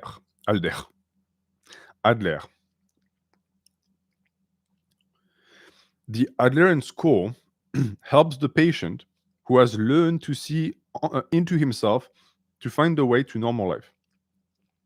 It is obviously not enough for him to know how and why he fell ill, for to understand the causes of an evil does very little towards curing it. We must never forget that the crooked path of a neurosis led to as many obstinate habits, and that despite any amount of understanding, these do not disappear until they are replaced by other habits. But habits are only won by exercise, and appropriate education is the sole means to this end. This is why self improvement is doing well following the Adlerian school, because it is best aligned with what it needs to do, which is create habits. That is 99% of self improvement. It's to replace bad habits that have negative consequences in your life with good habits. The issue that Jung points out is that a lot of the time, the bad habits are rooted in the unconscious. They're rooted in neuroses, especially the most severe ones. And to attempt to fix that with just mere self improvement, oftentimes just does not work. And if it doesn't work, but what do you do then? Well, oftentimes self improvement gurus place the blame onto the individual and they say, you must not want it enough. When in reality, it has nothing to do with that. It could just be that there's an issue with the unconscious.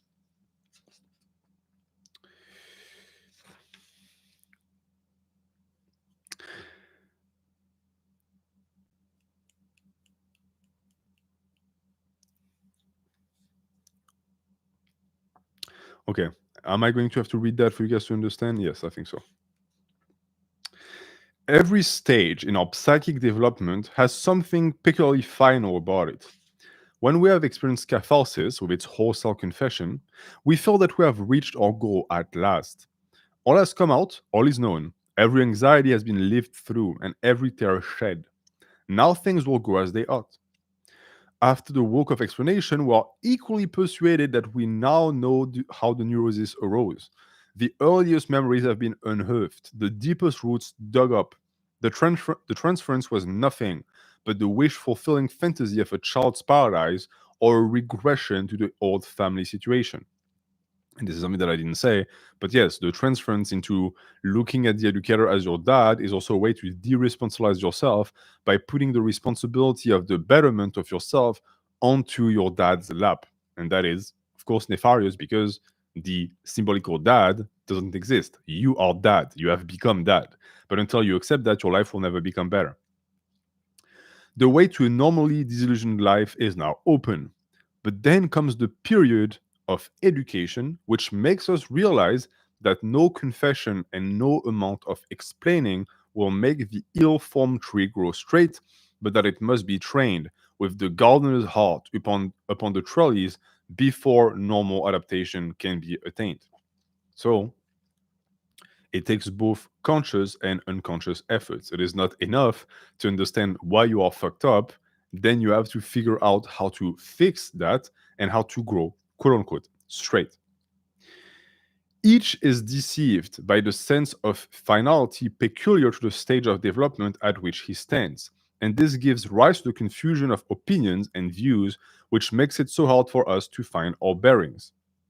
I can only explain it to myself on the ground that each stage of development is summed up in a basic truth, and that there are four cases frequently recur which demonstrate this truth in a striking way.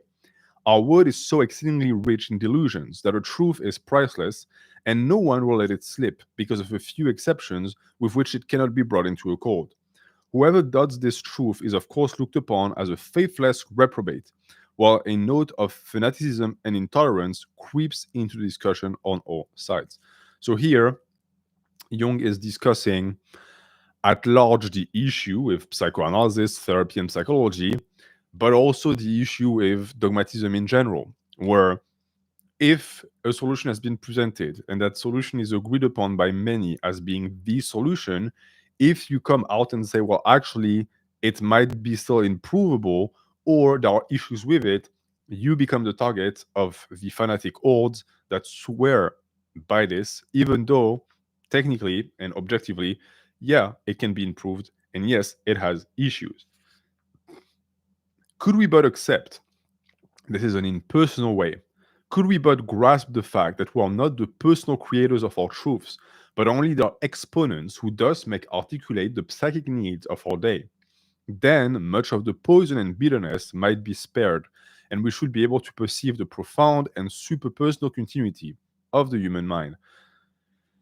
This is why Jung is as much as a philosopher as it is a psychologist or an analytical psychologist, because this doesn't belong in a book about psychology. This is pure philosophy. So what he's telling us here is that oftentimes a man's ego and a man's pride is way too intertwined with the ideas that he produces. We fall in love with the creation of our brain, and we then become attached to this creation being the so-called truth. And we get upset when people tell us that this is no truth. This is just an opinion. It's just an expression of the conscious or unconscious. If we were able to accept that in the realm of philosophy, but also in the realm of fitness, it would be much better, because that way we could focus on the similarities, on the continuity of the human mind, as Jung says. Because in truth, most people who are competent are going to come up with solutions that are more likely similar to one another, and yet we don't do that. As humans, we have this tendency to focus on the dissimilarities instead. And I think that this is part of what Jung is calling the primeval years of humanity, when we still used to live in tribes. And I think that survival back then relied a lot on the ability to distinguish with the other tribe and to create a sense of identity for the tribe that allowed the tribe to survive. So that was the end of part 3 of chapter 2. Do we have any questions?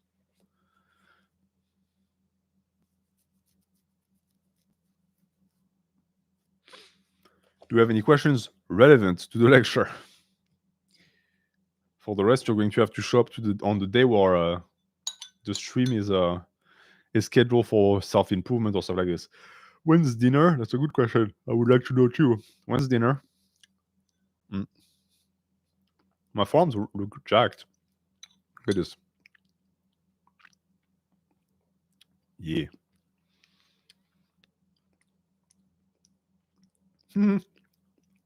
If you're watching this with your son at 10 months old, we're going to have a future Jung on our hands. When will I no longer have desires? When you die. Your English is so good. You live in the States. Yes. Can you make a quick recap? No.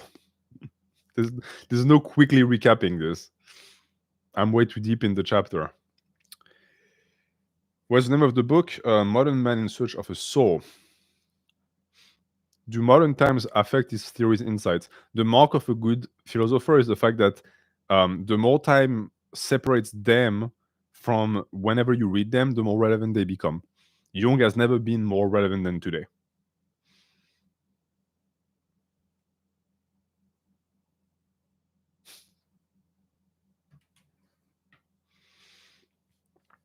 Will you do a recap summary at the end? Yes, at the end and at the start of the next stream for Jung.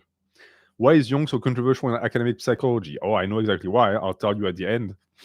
The chapter ends on why he is so rejected. How did this book benefit yourself? It made me realize a lot about the unconscious, and not just the unconscious. There are chapters about like humanity that are fascinating that we're going to get into.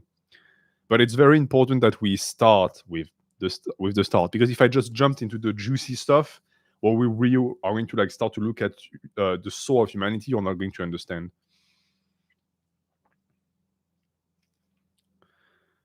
All right, let us keep how does Jung relate to Dune? You're going to have to wait for the second video on Dune to know that.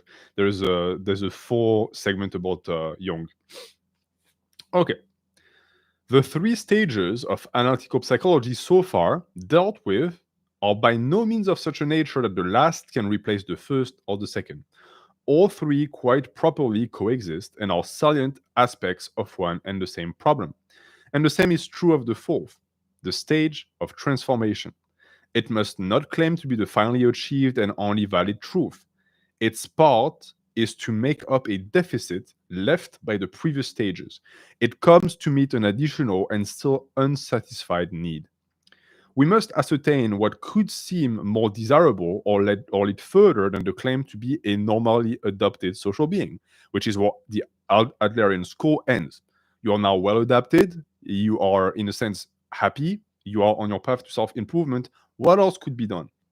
Nothing is more useful or fitting than to be a normal human being.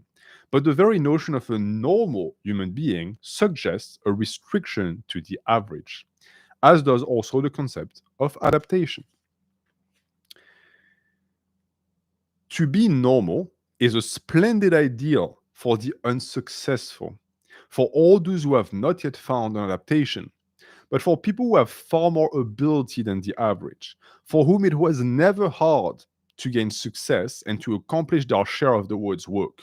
For them, restriction to the normal signifies the bed of prostitutes, unbearable boredom, infernal sterility, and hopelessness. What Jung is describing is mediocrity. It is when you essentially become normal. So you become the norm, you are average, and you are by definition mediocre. If psychoanalysis, if psychology, if self improvement leads to that, then it is garbage and must be bought out and thrown out of the window. Unless your goal is just to create perfectly adjusted little humans that all look the same and think the same. That is not my goal. I'm a transformative channel. My goal is to have you become whatever you will become that will make you above normal. And it could be excellent and it could be also something completely different. That is not for me to say, and I do not care. All I want to see is I want to see you. I want to see you become and transform into what you are, what you want to be, not just become someone else that is exactly like someone else.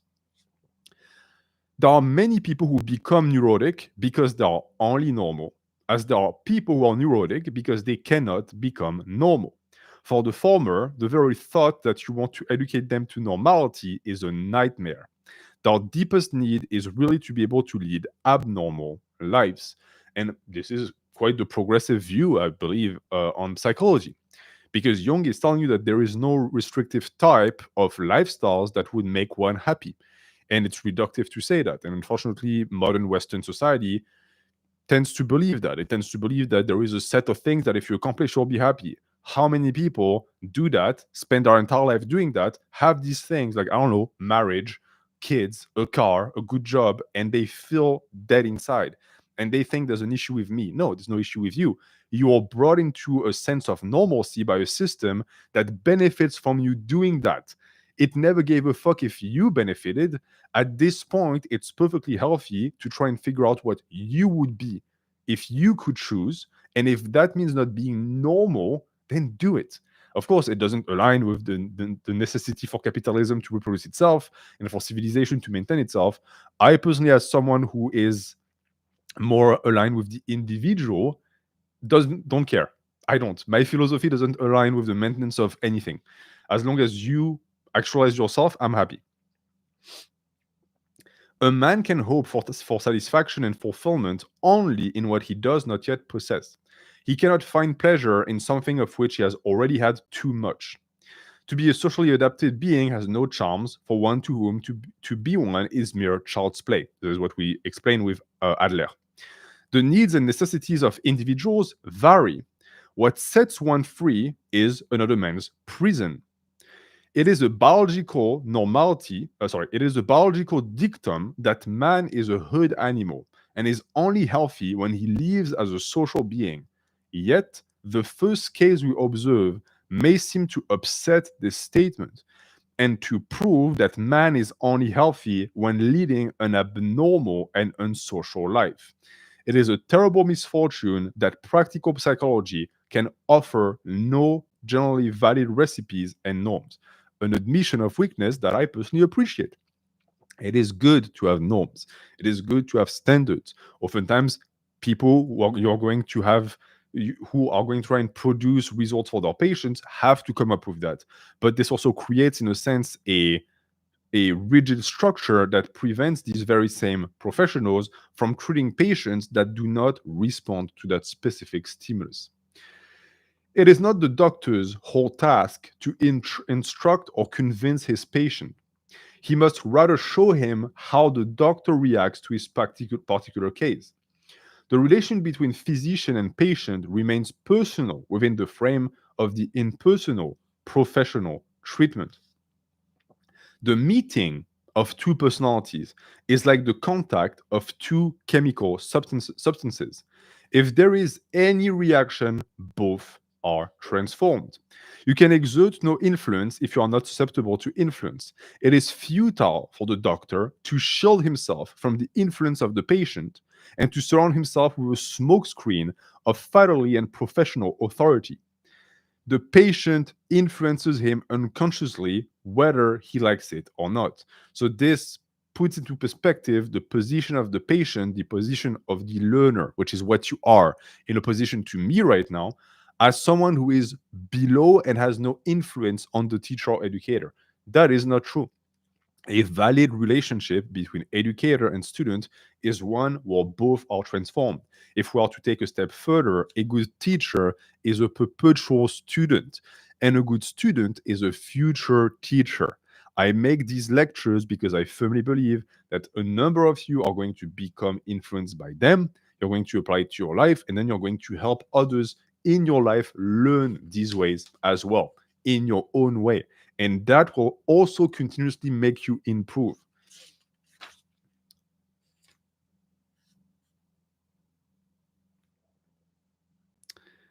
The physician then is called upon himself to face that task which he wishes the patient to face. If it is a question of becoming socially adapted, he himself must become so. One doctor believes in overcoming infantilism, and therefore he must have overcome his own infantilism. Another believes in the abreaction of all emotion, and so he must have abreacted all his own emotions. A third believes in complete consciousness, so that he must have reached an advanced state of consciousness himself. At all events, the doctor must consistently try to meet his own therapeutic demands if he wishes to assure himself of a proper influence on his patient. This is a point that I made in the past about fitness. I personally do not take advice for hypertrophy from people who are small for the reason that Jung just explained. How are you going to be relevant as an educator if you do not process the quality you profess to teach? That is not possible. If you met to meet a therapist that would help you to become more stoic and the guy was all over the place, crying, always up and down in emotions, would you listen to that person? Most likely you would not. Why? Because your instinct as a human would tell you that you are most likely receiving fluff. Very important. Be the man through whom you wish to influence others. Mere talk has always been considered hollow, and there is no trick, however cunning, by which one can evade this simple rule for long. The fact of being convinced and not the subject matter of conviction. It is this which has always carried weight. If there is an advice I would give to future parents, future dads, you show by examples. Whatever comes out of your mouth is irrelevant. If you tell your kids it's good to be physically active and you're a couch potato, guess what? Your kids are going to become couch potatoes.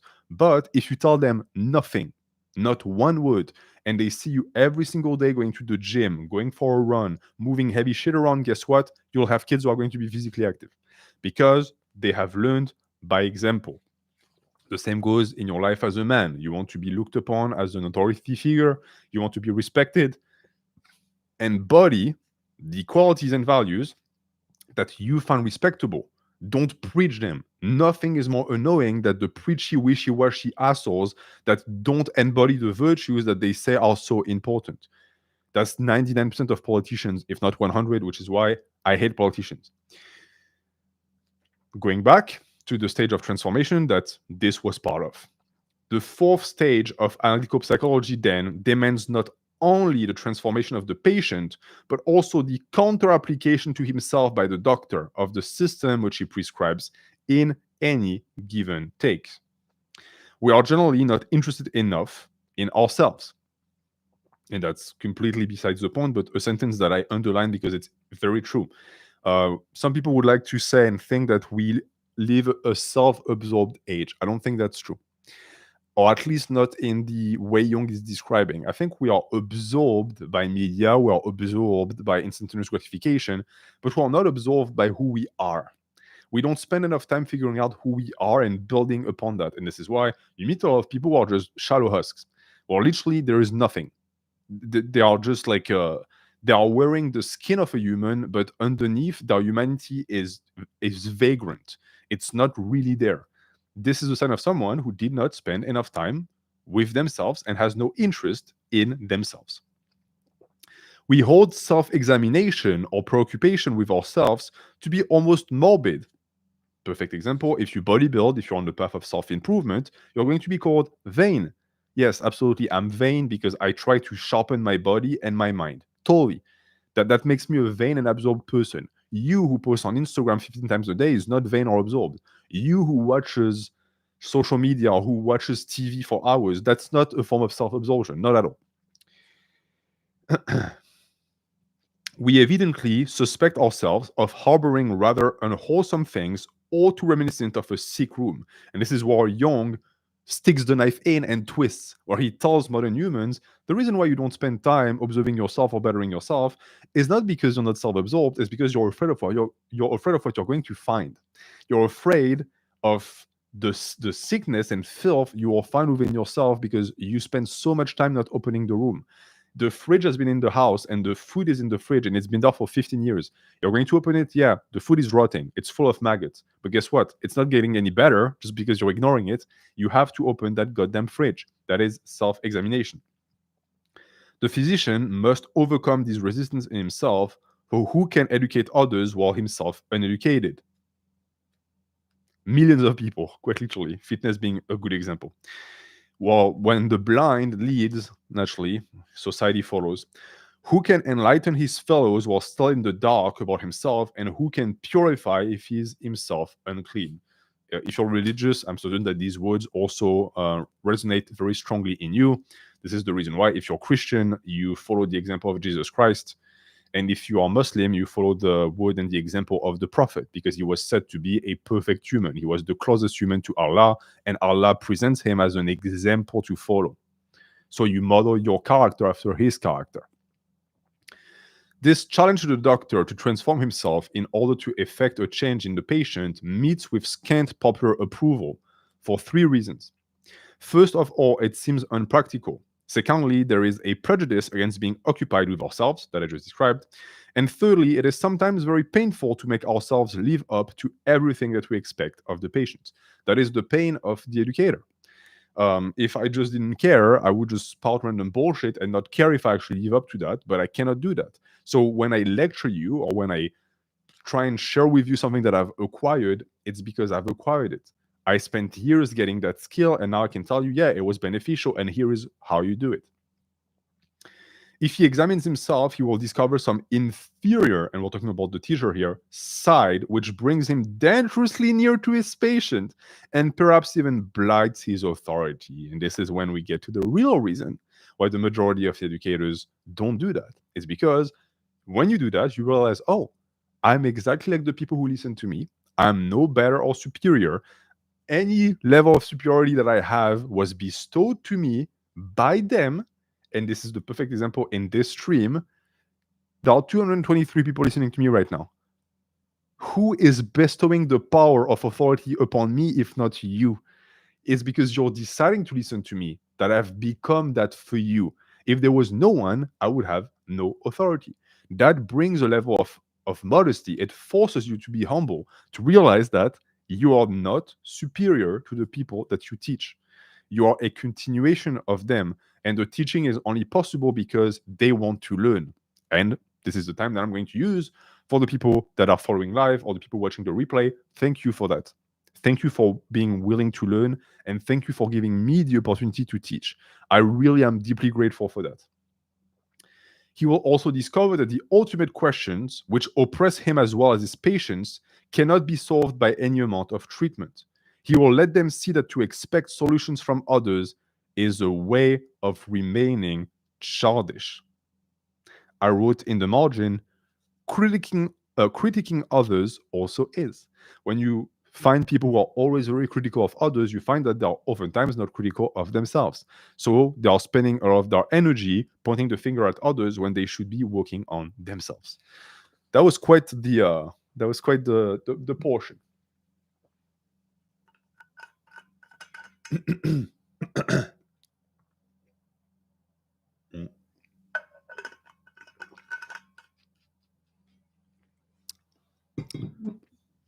You say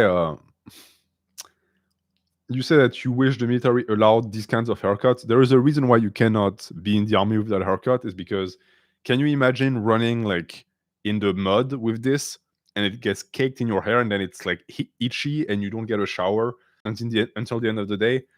If I were to like be conscripted right now, I would buzz cut everything. Sorry, professor, I'm late to class. You're very late because we only have an hour left. How do you educate someone without coming off as nagging? You only educate those that want to be educated. This is the reason why I don't give advice to people to the gym. The only moment in my commercial gym where I help people is if they come to me, because we have established a pact. They want to learn and I will teach. It's the same on this stream. There's no one with a gun on your temple right now saying, watch a French guy talk about Jung like a passionate degenerate for 3 hours. You do it out of your own volition, at least I hope. Danish Al-Hazan, that I pronounced interestingly, do you believe that more communal, centralized societies push mediocrity and normalcy more than other cultures? That was Nietzsche's take back then, where he said that Asian culture shrunk the heart of people to make them fit in. That being said, I think it would be very unfair to put that evil on Asian societies because Western societies are just as bad nowadays. What if I was a real philosophy professor? I am a real philosophy professor. How many teachers do you know have a classroom with 230 people?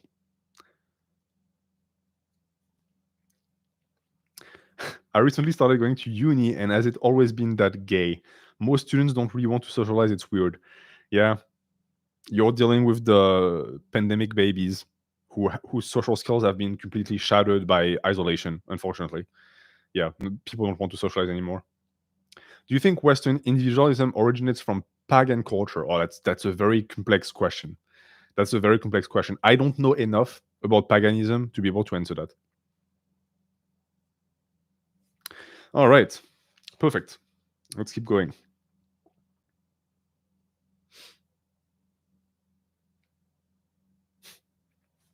I don't know if you're going to be able to read it here. Before casting stones, become an impenetrable fort. These are the words that I tell myself. Everything that happened to the patient must now happen to the doctor, and he must pass through the stage of confession, explanation, and education so that his personality will not react unfavorably on the patient. The physician may no longer slip out of his own difficulties by treating the difficulties of others. He will remember that a man who suffers from a running abscess is not fit to perform a surgical operation. True. It speaks to the character that one must build before they become an educator. Then there is an entire paragraph where I wrote a question mark. And whenever that happens, it means that I read that paragraph several times and I do not understand what it means. So I'm going to read the paragraph to you, and you tell me in the chat what you understand. Just as the discovery of the unconscious shadow side once forced the school of Freud to deal even with questions of religion, so the latest advance of analytical psychology makes an unavoidable problem of the doctor's ethical attitude. The self-criticism and self-examination demanded of him radically alter our view of the human psyche. This cannot be grasped from the standpoint of natural science. It is not only the sufferer but the physician as well. Not only the object, but also the subject. Not only a function of the brain, but the sine qua non of consciousness itself. You have 15 minutes to tell me what the fuck he means. What did he mean by this? Jung, my friend, what did you mean by this?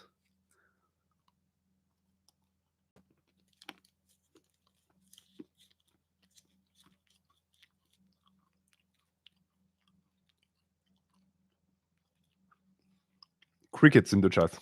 Absolute fucking crickets. That makes me feel better.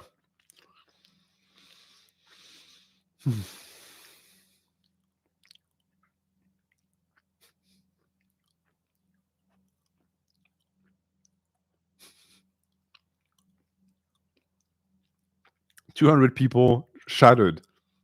Or maybe it just means nothing. Sometimes I read Nietzsche in particular. Nietzsche in particular is really bad with this. Where like I'm almost certain that sometimes he wrote things that he knew meant nothing because they sounded good, and he was like, "Well, fuck, future generations are going to like obsess over this paragraph for decades, and it means nothing." Yeah. All right. Well, we're just going to accept the fact that we don't understand what the fuck Jung was trying to say here. And then, and this is to answer the person who asked me, hey, why is Jungian psychology and Jung in general rejected by academic psychology? I have a full paragraph where I titled it, Why PhDs Sieve. That's going to be interesting. What was formerly a method of medical treatment now becomes a method of self-education. And therewith, the horizon of our modern psychology is immeasurably widened. The medical diploma is no longer the crucial thing, but human quality instead. One fucking sentence in and we understand why. He's essentially telling you, yeah, PhDs and shit doesn't matter. Are you a good human? Do you have the qualities that you preach? Because if not, you're going to be a shit psychologist. I don't give a fuck that you studied for 10 years. Do you have the qualities? If not, go dig trenches. Like, become a bus driver, but don't become a therapist and don't become a psychoanalyst because you're just going to damage people. You're not going to lead them. Analytical psychology is no longer bound to the consulting room of the doctor. Its chains have been severed. Oof. Blow number 2. Jung says you don't need a psychologist, you don't need a therapist. You can do it at home. You just have to understand and develop these qualities in yourself. How the fuck are you supposed to make money off of that? All of the people who study for years and who make bank off of prescribing pills to people, how are they supposed to buy a fourth mansion if people stop visiting them? Of course, this is why Jung was cancelled. It transcends itself and now advances to fill that void, which hitherto has marked the psychic insufficiency of Western culture as compared with that of the East. Occidentals, I understand that this term nowadays is a bit contentious. At least he didn't say, what is the term that Americans used? There's a term that's worse than Occidentals, but Jung uses Occidentals. Occidentals had learned to tame and subject the psyche, but we knew nothing about its methodical development and its functions.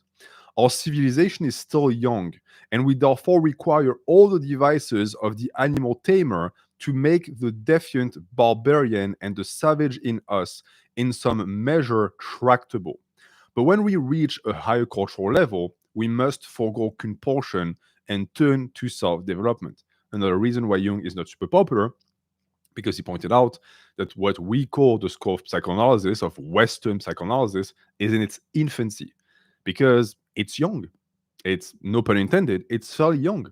And we're still grasping with concepts and we don't quite know where we're going. But naturally, how the fuck are you supposed to sell that to people? How the fuck are you supposed to charge people $90 an hour if you open up by saying, oh yeah, what we're going to do here, it's experimental. So I don't know if it's going to help. You can't.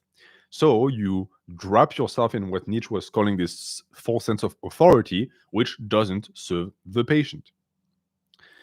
We may hope to see analytical psychology become of general use, which is what I'm trying to do here.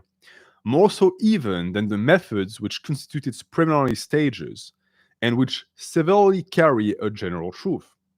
But between the realization of this hope and the actual present, there lies an abyss over which no bridge is to be found.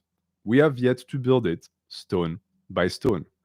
So, what Jung is saying here is that the modern realm of psychology has renounced the ability and desire to teach the word, one, for profit, because if you don't teach people, you can charge them for little briskets of knowledge, and two, also because I think that it's too lazy for that. Because it would take a lot of effort. Jung was willing to put in that effort. This is why this book and his entire bibliography exists, but not everyone is. And worse than that, he's also talking about the fact that a lot of the modern approach to the human psyche has entirely turned its back on the methods he described, and we now rely on medication because medication impacts the chemicals that the brain produces, so it's ultra effective. And instead of having to spend months, if not years, solving the patient's issue by adapting the patient and making them a better person, you can just prescribe a pill to them. Does it work in the long term? Sometimes it does, oftentimes it doesn't. But it makes the entire industry so much money to be tied with the pharmaceutical industry that, of course, they're not going to renounce it. And since Jung insisted that it should be renounced, of course, he's not going to be taught. And Jungian philosophy and psychology is oftentimes presented as some totemic, pseudo-religious, spiritual nonsense, when in truth, I just demonstrate that it's not. It's objective, it's analytical, and this was only chapter 2, because this is the end of chapter 2. Ta-da! And we have still a lot of time to go, so maybe we're going to continue with the stream, maybe I'm going to start taking questions. Up to you guys.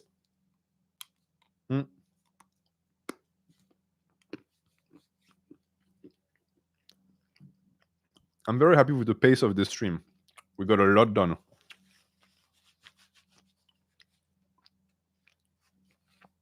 Yeah, questions? You guys want to do questions? Okay, let's do questions. Yeah, let's. You're right. Let's that sink in. It was a lot. And anyways, the book has 10 chapters. So you can ask questions in the chat. I'm going to pick random questions. And if you have a long questions that doesn't fit in the chat, you click the first thing in the description, and you can just do like a 1 coffee donation, and I will read it. And I'm going to post the link right there. Oops. Nope. Not you. Not you either. Pin message. Okay. And this is the end of the Jung stream. Not the end of the stream itself, but the end of the Jung stream. So if you enjoyed it and you watched as a replay and you want to see more of that, please consider supporting the channel on Ko-fi. It's very important. All right. Let's get questions. Do you have any favorite paintings? I like the Romantic period, especially German Romantic paintings, but I don't have one favorite. I also like Impressionism. Do you have a fictional role model? I have plenty of fictional role models. Plenty. Oftentimes they come from manga, unsurprisingly. So I tend to gravitate strongly towards very stoic characters. So if you read I Shall 21, Shin is one of my role models because the guy is like hyper serious, hyper focused, but also has like a sensitive side where he really he understands people around him. I just got here and I was considering therapy. Can I get a recap? Okay, so essentially, if you go for a therapist, you want to pick someone who is not going to immediately put you on pills, who is going to engage in some sort of analytical examination of your being and psyche, who is going to go through the stages I described in this video properly, who is going to prevent issues from arising like transference, who is going to educate you as they go through the therapeutic process and not just have this like figure of authority power over you, which oftentimes results in bad things. And that's pretty much that. Do you think self-improvement is often misinterpreted by people as self-rejection, leading to delays in finding happiness? Yeah, it could very well be, because too much of self-improvement is like a long list of attributes you have to acquire. This is especially true with men. when you follow these like self-improvement gurus, they have their own rigid view of masculinity, and they'll tell you, you want to be a man, you have to do this and this and this. This is nonsense. It's their own view. But you might follow that and do exactly what Jung describes, where you realize that there is no one recipe to happiness. Sometimes these people don't even. This is the worst part too. A lot of these masculinity guys, they're not that masculine in their day-to-day life. It's a front. It's a mask. So they don't even have the qualities that they profess. Berserk is the only manga I've ever read. So do you have any suggestions for manga inspirational characters? Well, if you liked Berserk, I would like try Hajime no Ippo. Hunter x Hunter is a good read. Yeah. Do you have any other suggestions in the chat? You're having trouble trying to donate on Coffee. That it's heartbreaking to hear that you're not able to give me money. Fuck.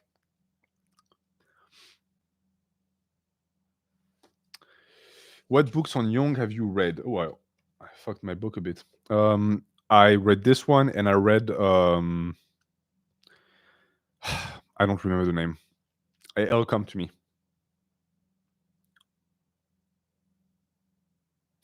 Nietzsche cooked the red pill community so bad. Yeah, he cooks everyone. This is why I like him. Yeah, The Wanderer Above the Sea is good. It's a very basic bitch, but it's good. Villain Saga is good. Villain Saga is good.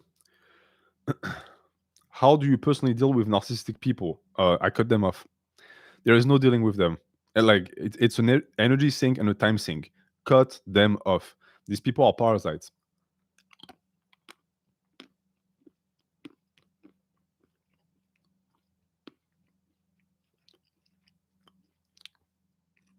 Kenan Guardian, I've been porn free for the past 6 months. Let's go. Good job. You've done the hardest part. Past 6 months, it's very easy to not relapse. Just stay away from it.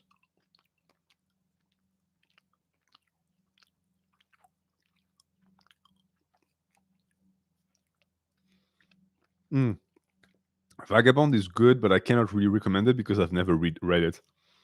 Because I know that the second I read it, I'm going to want to make videos about it. Is planning out every day of your life a good strategy to give it value? Yes, but it can also lead to you being hyper rigid. So you have to be careful. What if the narcissistic person is close family? All the more reason to cut them off, because now they have unlimited access to you because of morality, because family, like blood is thicker than water or whatever the fuck. Nonsense. It can be your own dad. If they're narcissistic and they hurt you and they make your life worse, cut them off. You thought it in the chat one too many times. And so you are being timed out. Yes, the undiscovered self. Yes. How do you know that? How do you know that? That's very freaky. You should definitely do a collab with Uber Boyo. I sort of know of the guy. He might be a little bit too political for me. We'll see. What you're going to see in the next 4 years is a bunch of channels who are going to dive deep into politics because it's going to get a lot of. It's going to get very popular. I'm not doing that. Are you popular at your workplace? No.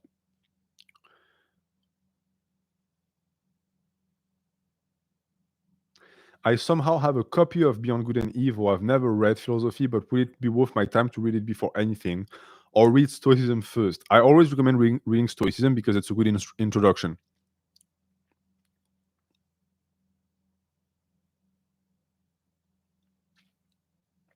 Yes, the coffee memberships come directly from my soul, the descriptions. I mean every single one of them.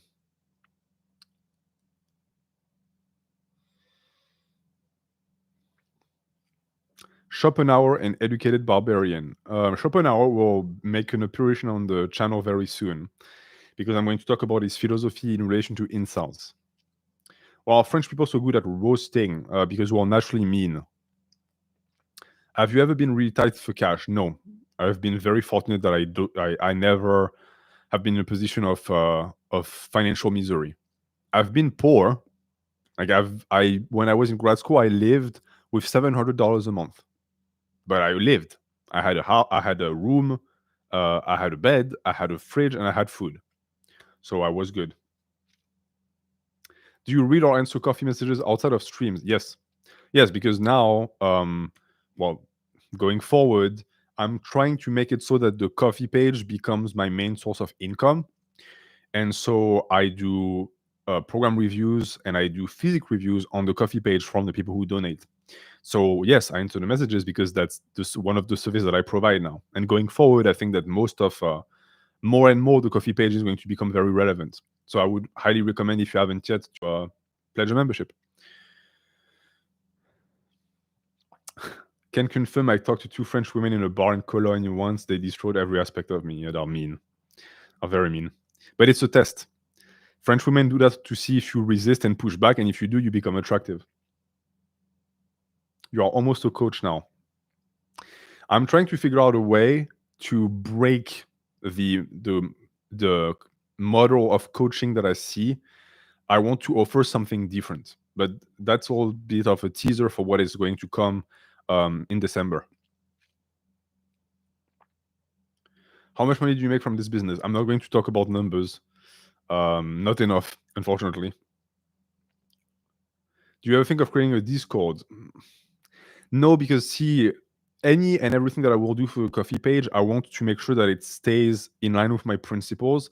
And the issue with Discord is that it creates a lot of parasocial, because I've seen that with my own two eyes. It's a bunch of people who, yeah, they're discussing amongst themselves, but they're also constantly waiting for the arrival of the savior, of the guy who owns the Discord. I don't like that.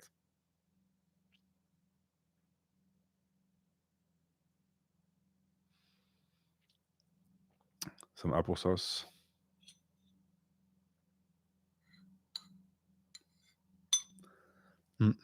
Hey, what's up, Stand Strength? Why did you retract your message?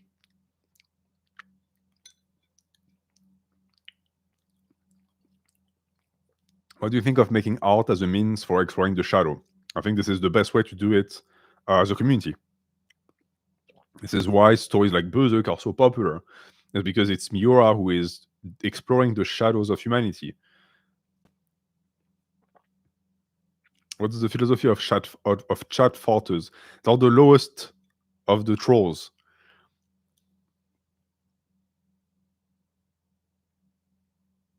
To take advice from somebody, we need to see if they're making it. That's pretty on point. But is there any way to do this without seeming egoistic? I don't think it's egoistic to ask that someone is able to actually provide proof of their ability before they teach you something. If you got math lessons from a guy who can barely do like an equation with like quatre inconnus, like, would you take it from them?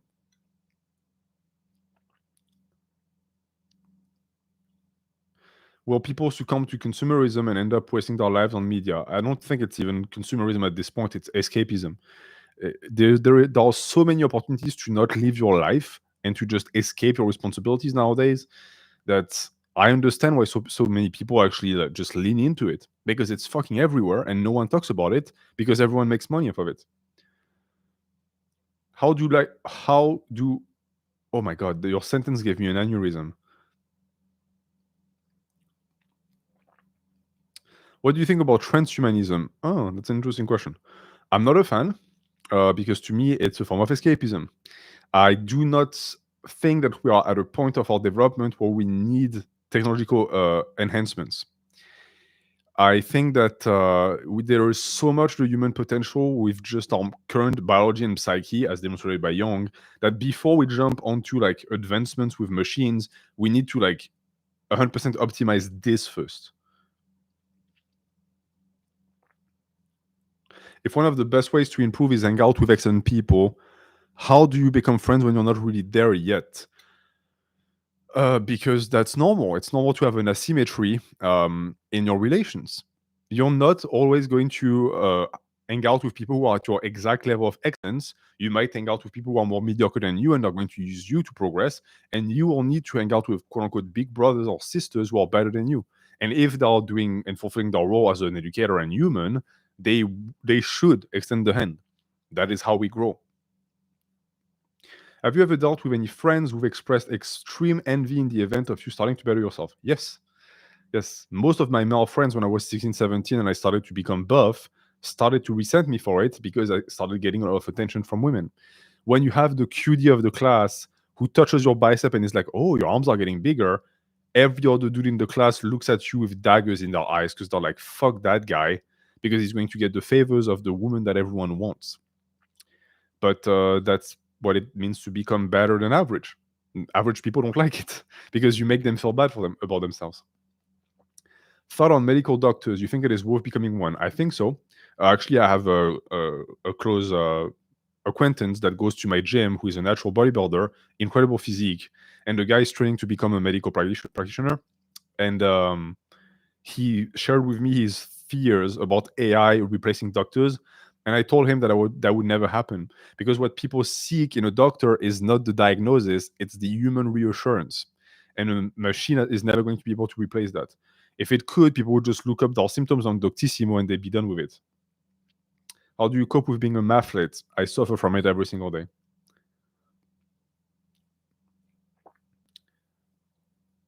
Yes, and we also do need good doctors.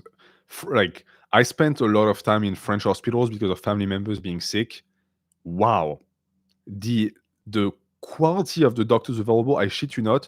Often, like one time, I almost asked the guy, "Hey, did you just sneak in from the street? Are you like a beggar that like stole an outfit as a doctor? There is no fucking way you studied for 8 years." The guy was like beyond stupid.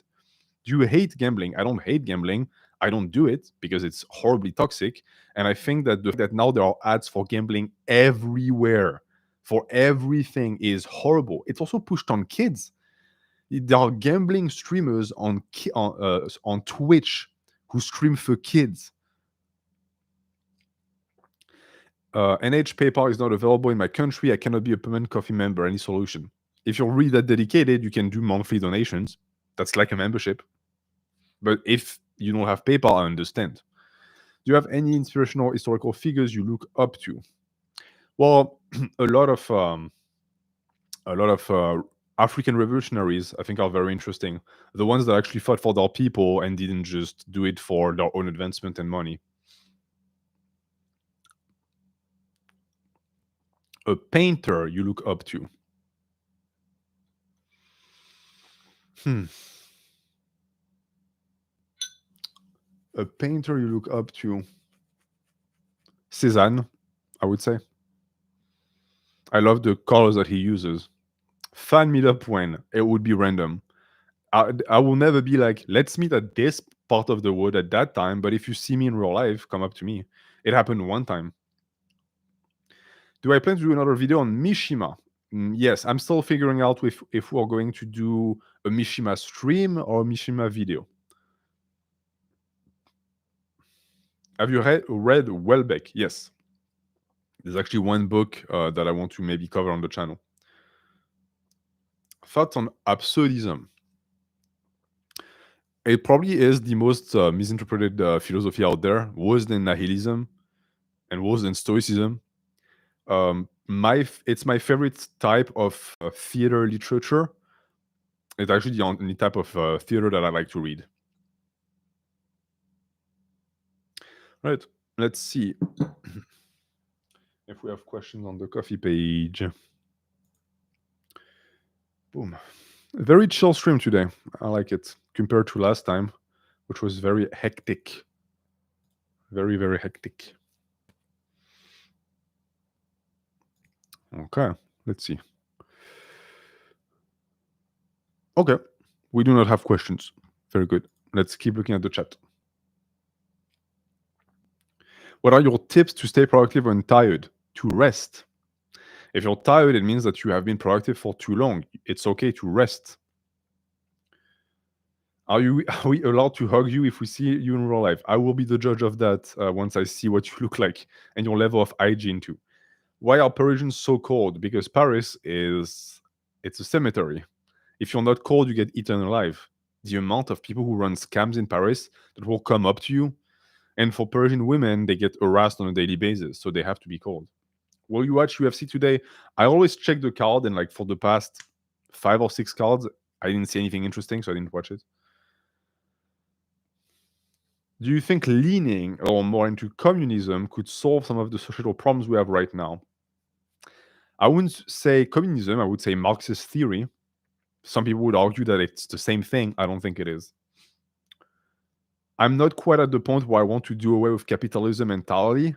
I'm still my Western values are still of liberalism are still trying to cling onto parts of it.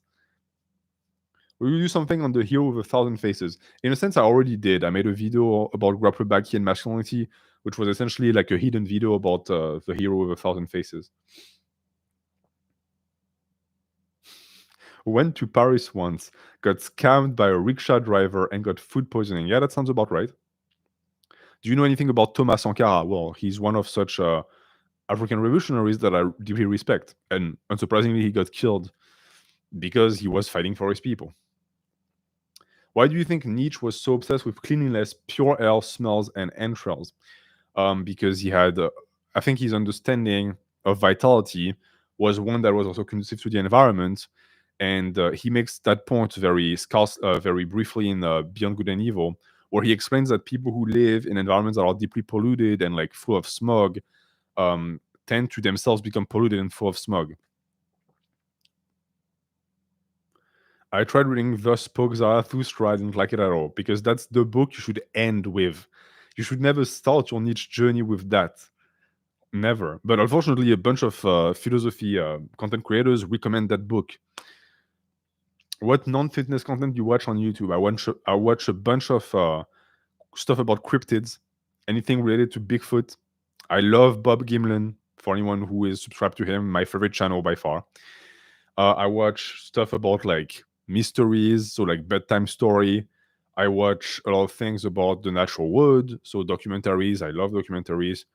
I watch stuff. I watch like documentaries about sports, like MMA, UFC, sumo, all of that.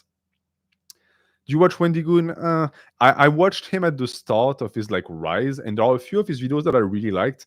Nowadays, he's leaning into it too much, where he is starting to resemble a caricature of himself, where you can tell that he's like adopted a certain way of speaking that he knows makes people think, oh, this is Wendigoon. Unfortunately, that's what happens when you become hyper popular. Are you a Mr. Byron subscriber? I don't really like his content. I like stuff and it's not that it's bad. It's just that it doesn't feel organic to me. Toussaint Louverture. I really like Toussaint Louverture. Great author. Is your favorite fighter GSP? No. GSP to me has the stink of PEDUs around him, so I'm not a big fan. But I recognize that the guy is the GOAT. Are you a Golden One subscriber? You only have to click on my channel to know that. You can see every single channel I'm subscribed to. Will you ever play video games again? Most likely no. Unless something bad happened to my life. Would you rather be good at boxing or wrestling, metalworking or carpentry? I would take boxing and then carpentry because I think it's more useful. Because it's not like I'm going to make my own gym equipment.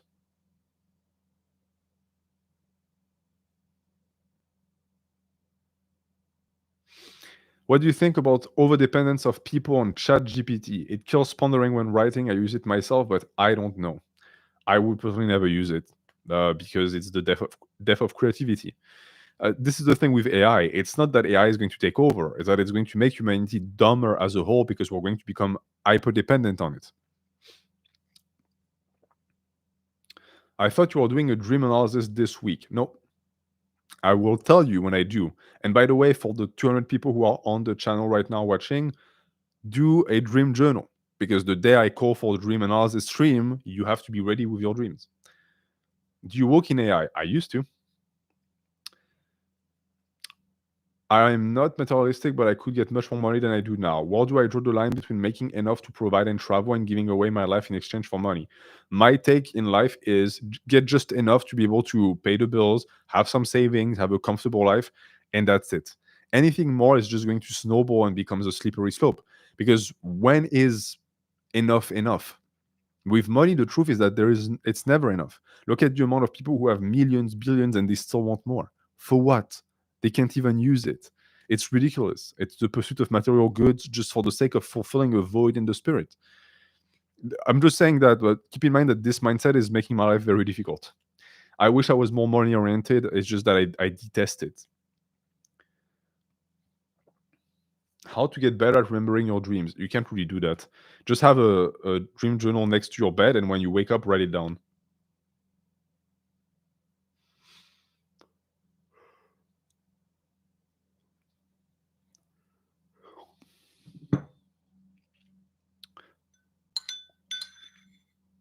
What do you think about pursuing a career in academia? It's an hyper-crowded field where people cling to their tenure with everything that they have. There are very few openings. It can be lucrative, but most people that I know who work in academia who are making bank are people who are in their 60s and 70s who started in during the golden age of academia where they could secure chair positions, which you will not be able to do. Your hate, Shane says, my hatred of money comes from childhood poverty. Where's yours from? It wasn't that for me. For me, it was I can't even tell you like when it started exactly. It felt like a part of my personality where I never gave a fuck. Like I was always surrounded with people who were like, "Oh, this car and that thing I could buy with money," and I would like these shoes, these Nikes, and I was always like, "Really? Like you pin after that? That's what makes you. That's your dream. Your dream is just getting more expensive stuff." For me, I look at it as something that is very childish, which is a mindfuck because that's society. That's everyone. Everyone like the number one religion in the world is money. The god of money is the most powerful god. I just don't bow down to that god. Just join this stream after waking up to a terrible nightmare. If I type it, would you analyze it? Yeah, of course. We have 30 minutes left. We have plenty of time. If you want to send me your dreams in the chat, and we'll try to analyze. It can be a good introduction to the dream analysis stream that will happen later. What's wrong with enjoying the finer things? Because hedonism is garbage. And the fact that we call pleasure seeking and material things seeking the finer things reveals a lot. The finer things is going outside and walking in the forest. It's spending time with your loved ones. It's petting a cat. It's looking at the snow fall. It's not buying new stuff or like going to a restaurant. What is the most important thing for you except for bodybuilding? My marriage. My marriage is more important than bodybuilding. Do you ever have cheat meals? No, because I don't eat clean. The concept of cheat meals means that you're punishing yourself for the entire week and then you eat something that is good. Everything that enters my mouth is good. Don't take that out of context, please.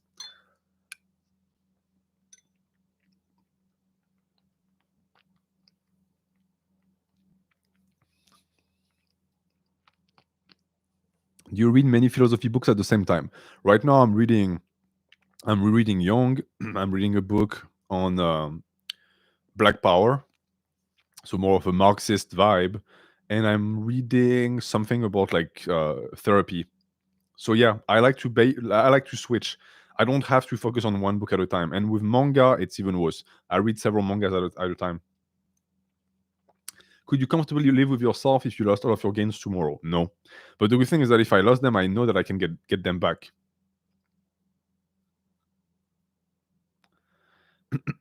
Thoughts on utilitarianism? Very hard to pronounce for me. I like it, but it has its limitations. And if you try to apply a utilitarian mindset to your morality, for example, you will soon run into very severe contradictions. What's your favorite manga? One Piece. One Piece. There's not even like it's number one, far above everything else. It's just perfect. Do you think joining the military is a good thing if you do it for the right reasons?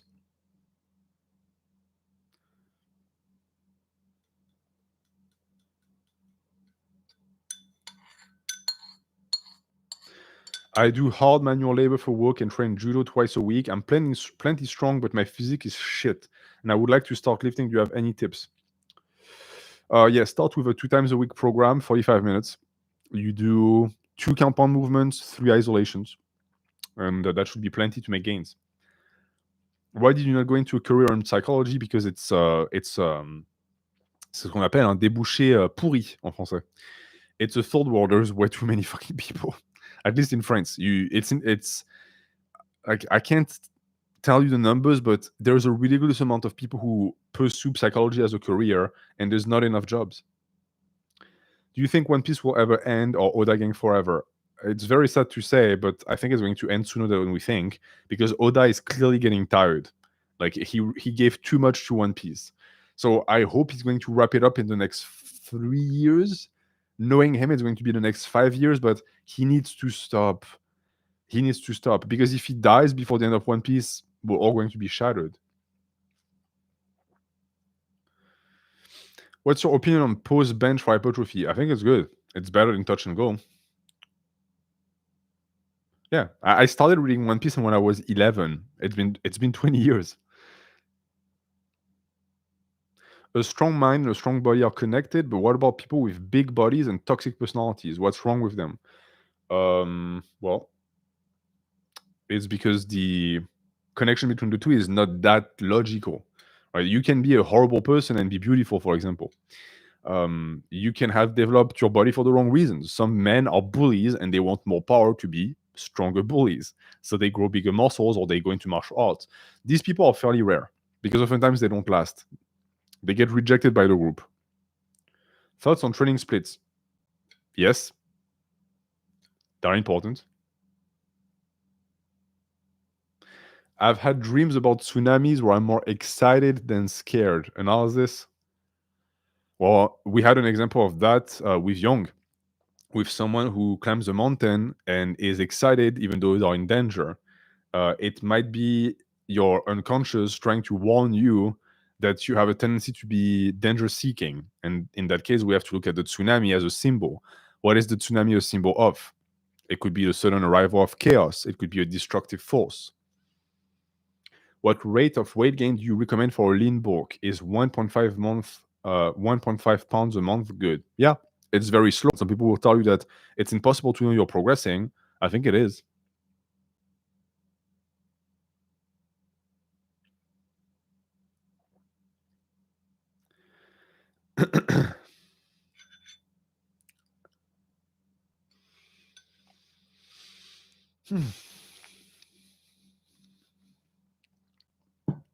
How to know you have gotten to a point where you have a strong identity? Because people are starting to push back. Oftentimes, that's a good sign.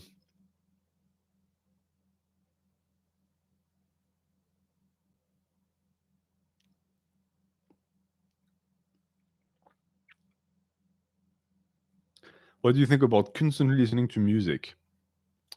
Well, it's a sign that you are constantly overstimulated and you need stimulus to exist, to divert yourself from your own thoughts. And that the new generation is especially bad with that.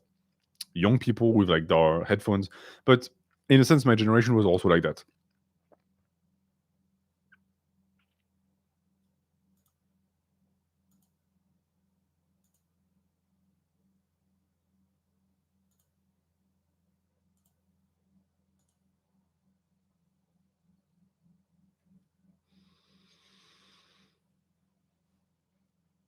And age, have your bodybuilding goals changed through age? What are goals that are important for you before that are no longer important?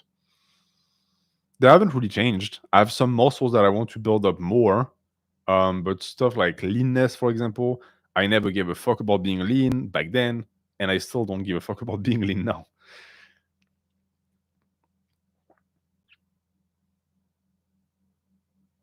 Thoughts on psychedelics? I think they can serve a ritual purpose, and they have been shown to be useful for certain people who have depression, for example, or PTSD. But I think that the majority of people who engage in it for degenerate reasons because they're trying to escape from reality. So you never consider getting shredded? No, because the reality of getting shredded is that outside of social media, it sucks. Like, of course, you look pretty in pictures and videos, but in day to day, you're hungry, you lack focus, you're not performant, you lose strength, and you're smaller. All of that for what? To have shreds? I have no one to improve but myself. Did you ever believe in God? No. No. It's a story that I told in the past where I went to catechism, which is like Bible study, and I loved it. It was very interesting.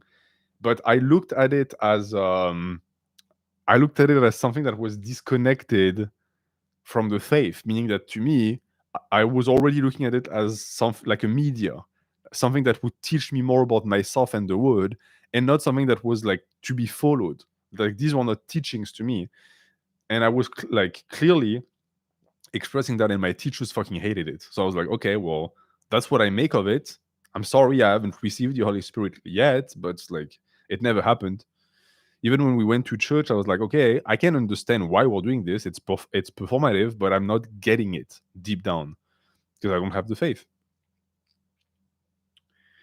Do Marxist texts change your realistic view or merely maintain your utopian dreams? I see no utopia in Marxist theory.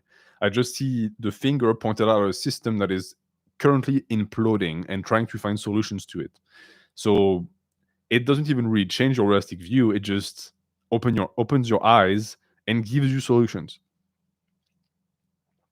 Which book from Yukio Mishima do you recommend? Pavilion of the Golden Temple. Don't start with Sun. Starting with Sun and Steel is complex because Mishima loves to just ramble, and it's a lot of people read Sun and Steel and they say, "What the fuck?"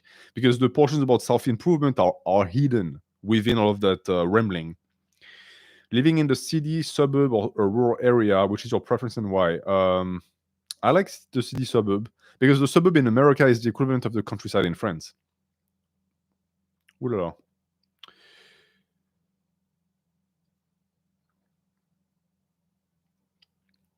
Thoughts on Aizen from Bleach?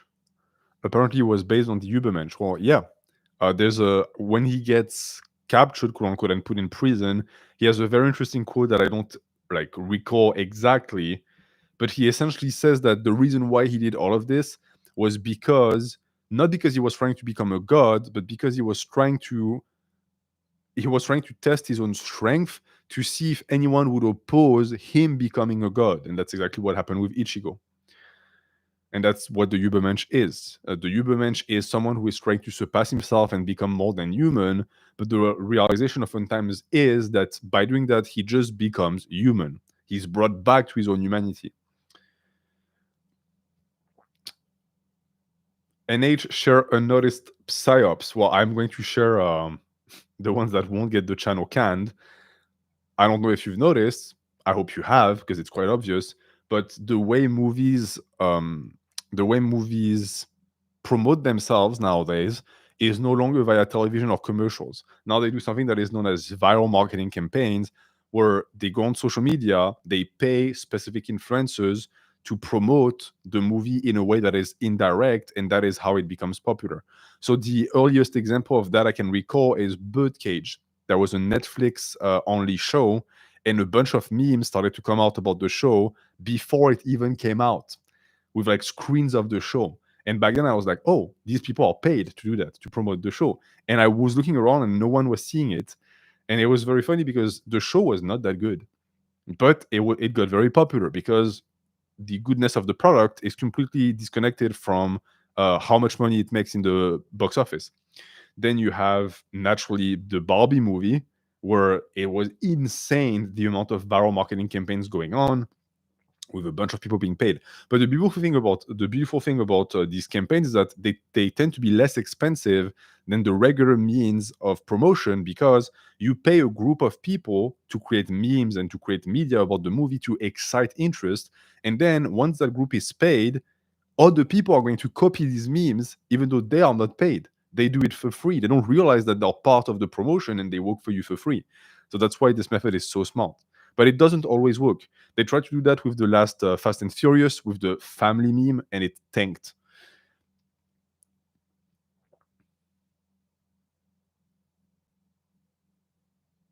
Do you have thoughts on writing a book? Yes. I have a book that I'm actively thinking about that I will be writing and then make available to you guys for free. I just have to find the time, as always. See, this is also one of the reality of existence. I want to write a book and I want it to be free. But these two things don't coexist because I have to take time, and I'm a creature of capitalism. I have to make money. So I have to find a way.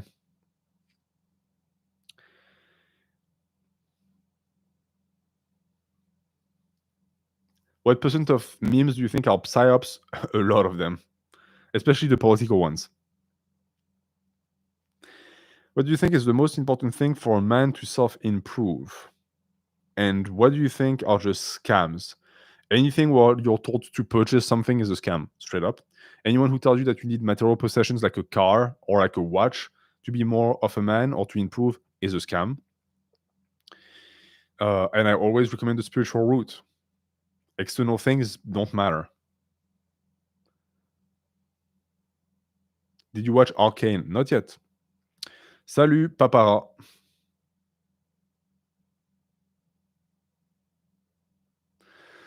It's been a while, but I remember you mentioning you work had to do with language and computers and AI. Are you still doing that? No, I no longer work for that company.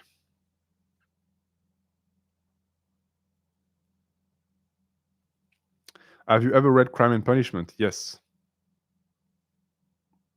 What advice would you give a person who is physically fit and strong and yet more depressed than ever? I think that you did not expend your efforts in the right direction.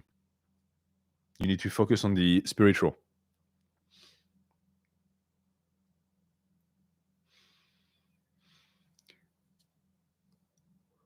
Have you ever read War and Peace? No. It's a thick boy. What is your spirituality based on? It's tough to summarize. When I make videos about philosophy, you get a glimpse into it. Any Dostoevsky video in the works? Yes. I think that Dostoevsky could work on stream if I prepare. What field of AI were you working in? Machine learning and LLMs also, which is a branch of machine learning.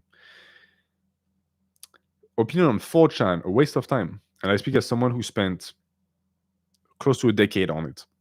I didn't get a single thing positive about it. And maybe my spirit of irreverence and my appreciation for chaos, but that's it. Do you regret working in AI? No. It's interesting to be in a field that is overhyped, because whenever someone talks about AI, since I have a lot of inside knowledge about it, I can immediately tell if they're full of shit or not, and the majority of people are full of shit.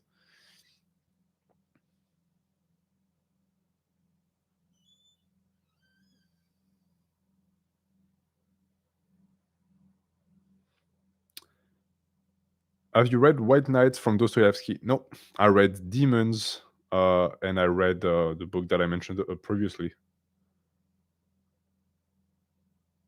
Why is almost everybody skinny or fat nowadays?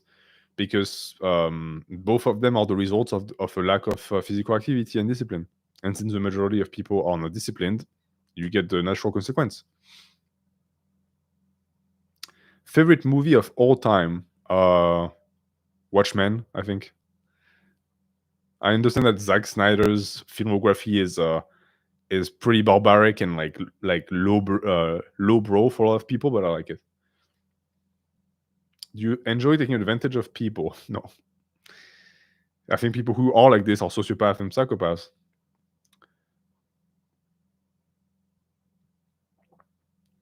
For someone wanting to read up on the basics of philosophy, what would be a good start? Well, you have books who are compilations of philosophies. That would be a good idea. Would you consider yourself narcissistic? No.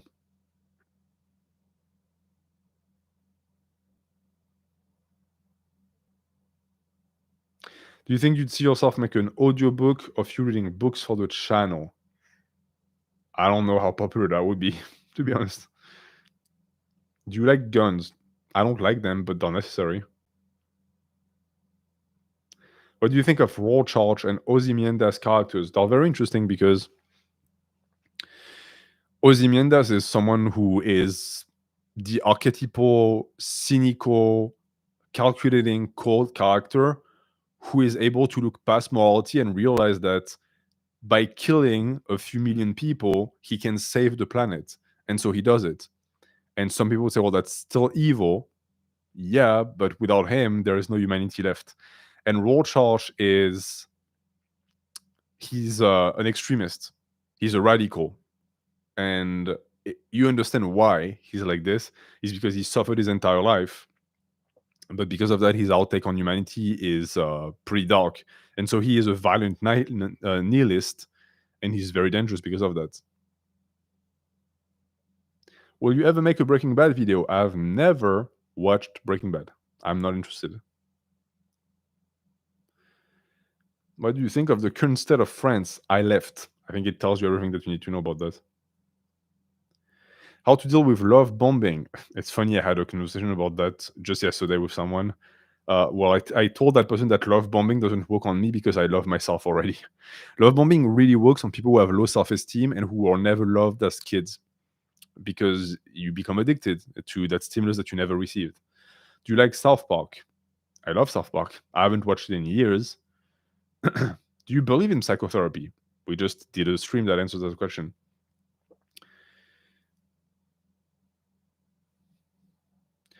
What do you do when communication doesn't work? You try harder. What are the best countries to live in your opinion? It's hard to answer that. There are certain places in certain countries that are great. So, like Switzerland is great. Small country, very culturally united. That's great. You could go for an Eastern European country if you can take the culture. If you're someone who's more like warm and who likes being social, go live in Spain, go live in Italy. These are great countries. Countries where I would never want to work. Someone said in the chat, Germany. I don't want to live in Germany. I don't like the culture. There are people who are way too cold. Scandinavia, likewise, people are way too fucking cold. France, people are not cold. They're just assholes. Yeah, South America is pretty cool. The USA is really cool. The USA gets a bad rep from every other country, but I love living here. Do you think traveling is worth it? Depends what you mean by traveling. I mean, if you go with an agency and shit, yeah, it's a scam, but exploring the world is always worth it. Even the French don't like the French. No one hates the French more than the French because we know what we're dealing with. Am I allowed to use lifting gloves because of eczema? Well, if you don't have a choice. What are your thoughts on the concept of the shadow? You're going to have to rewatch the stream and the first stream too. I'm reading Confession of a Mask by Yukio Mishima as my introduction into his work. Have you read it? I have. I don't think it's a great introduction, but it's a good book. Do you think a dog is better than none? Yeah.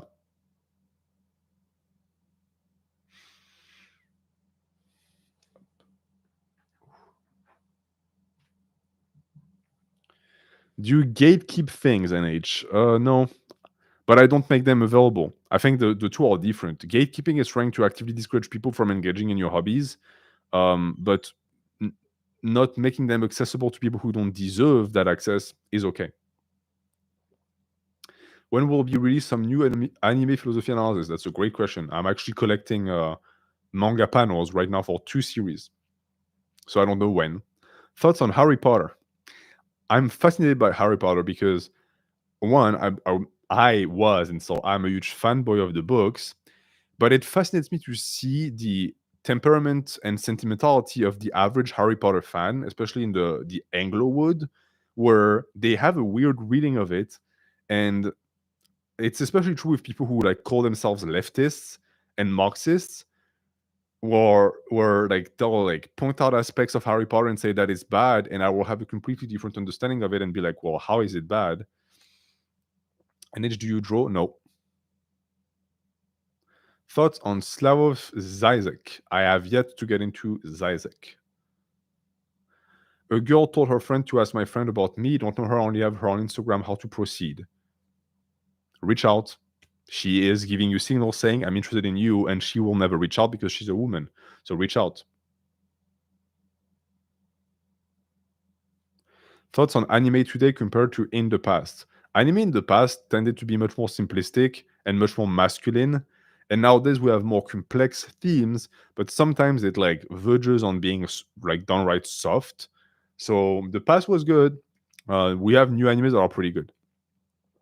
What are your goals for the next 10 years, NH? Homeschool my kids, buy a house, build a future for myself where I don't have to depend on a corporation, and get bigger. Do you like cuddles? Everyone likes cuddles. Should Berserk have been gate kept? Berserk, Berserk gatekeeps itself because, as Nietzsche used to say, the rare for the rare. The majority of people who read Berserk do not understand Berserk. They don't, and that's okay. It's because they don't have the intellectual capacity of understanding Berserk. It's the same with Baki. The majority of people who read Baki are idiots. They read Baki because, oh, muscles and fights. Okay, great. You don't understand symbolism. That's fine. And H, have you read any Marxist theory? Yes. I've read a lot of Marx. I've read a lot of Kluskar. I read a lot of Foucault, which some would describe as postmodern. And I'm actively researching Italian Marxist author whose name I forgot. How long are you growing your hair out until it stops growing? Will you make a video on Marxism? I am thinking, and this is me building up into the future. I want to up the frequency of the streams because I want to be able to if possible, make a living off of the coffee page and off of memberships.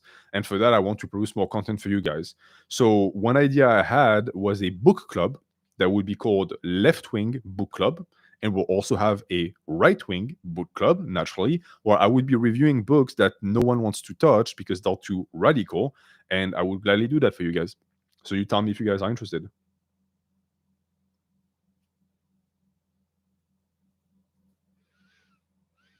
Are you watching the new Bleach series on Disney? No, because I don't have Disney Plus. How does one increase their intellectual capacity? Read and live, the two at the same time.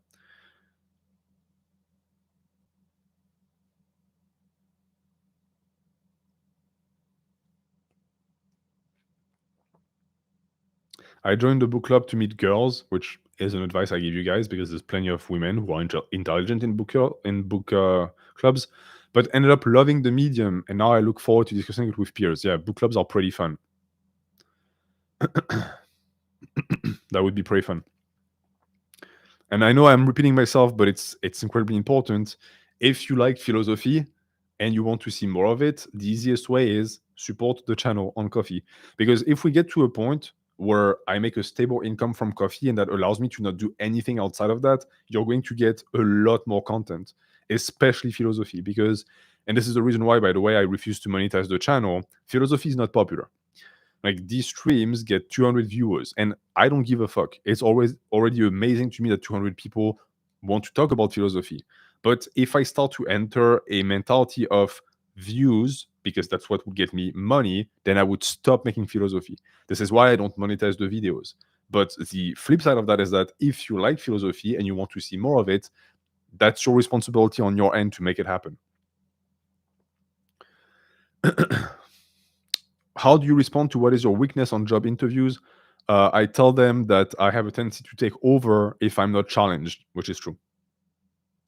What do you think yourself from 5-10 years ago would think about you now? Pretty proud, I think.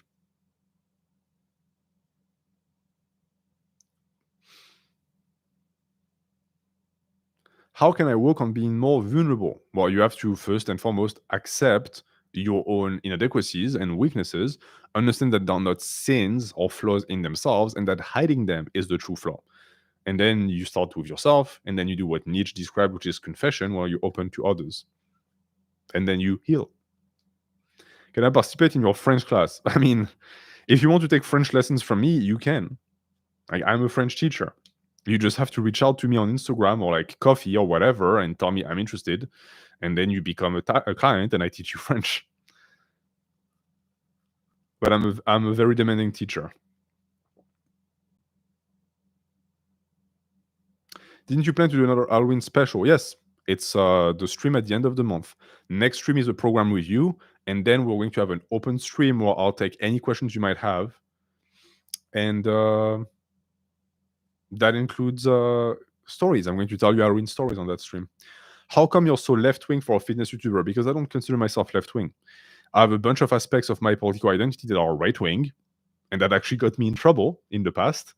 And I have a bunch, like my appreciation for Marxist theory, that are left-wing. I don't play that game of agendas where you have to align exactly with this to be a good leftist. I don't give a fuck about that. Political identities are garbage. How much does the lesson cost? If you want to know prices, I was saying, if you take an online lesson, you're going to take an online lesson, you don't have a choice. It's $35 for an hour. don't do that just to be able to talk to me. That would be ridiculous. It's if you really want to learn French. Like I've taken people from not knowing any French to getting to a point where they can read French philosophy, but it takes years. Like I have a client we started 6 years ago, and now he's able to read like entry level philosophy of like the 1700s in France. That's pretty cheap for a lesson. Every service that I provide is cheap. That's part of the reason why I'm not doing so hot, is because I want to make things accessible for people, so it's cheap. Case in point, the physics review that I offered, it's $10, but you get a lot of information for $10, and a lot of people, when I send them the information, they're like, "Holy fuck, I paid $10 for that. That's crazy." That's just going forward what I want to do. I will never make the prices so high that they become unavailable. I want everyone to benefit. Thoughts on reminding oneself of your mortality? Well, we're going to end on this great quotation by Musashi. The way of the samurai is found in the daily acceptance of death, and that is one big part of Bushido, is to observe your own mortality every single day. And that marks 3 hours, my good friends. Thank you for following the stream, even though technically it ended an hour ago, but we chatted a bit, and it is always great. I always look forward to these streams, which is why I'm thinking of upping the frequency. I just have to figure out how to do it, because they put a lot of strain on my voice, and I don't know if I would be able to do a back-to-back stream on Saturday and Sunday. I also don't know how much popularity the streams would get if I make them during the week. So for now, we're going to stay on one time a week, but in December, there's going to be some changes. As I said at the start, for those who missed it, I have a video that is going to release tomorrow, so stay tuned for that. It's a pretty long video about hypertrophy. I thank you once again for your presence. If you are rewatching the replay, thank you for watching. I hope you learned a lot. And we are going to reconnect. I think it's January. The next Jung stream, the next philosophy stream, is going to be at the start of January. But the entire schedule for December, for every single stream, every single week, and every single date and subject, is going to be posted at the start of December. So next week is going to be program review, and then we're going to end with an open stream and spooky stories. Merci de votre présence. Je vous apprécie énormément. Je vous fais des gros bisous. Et à très bientôt.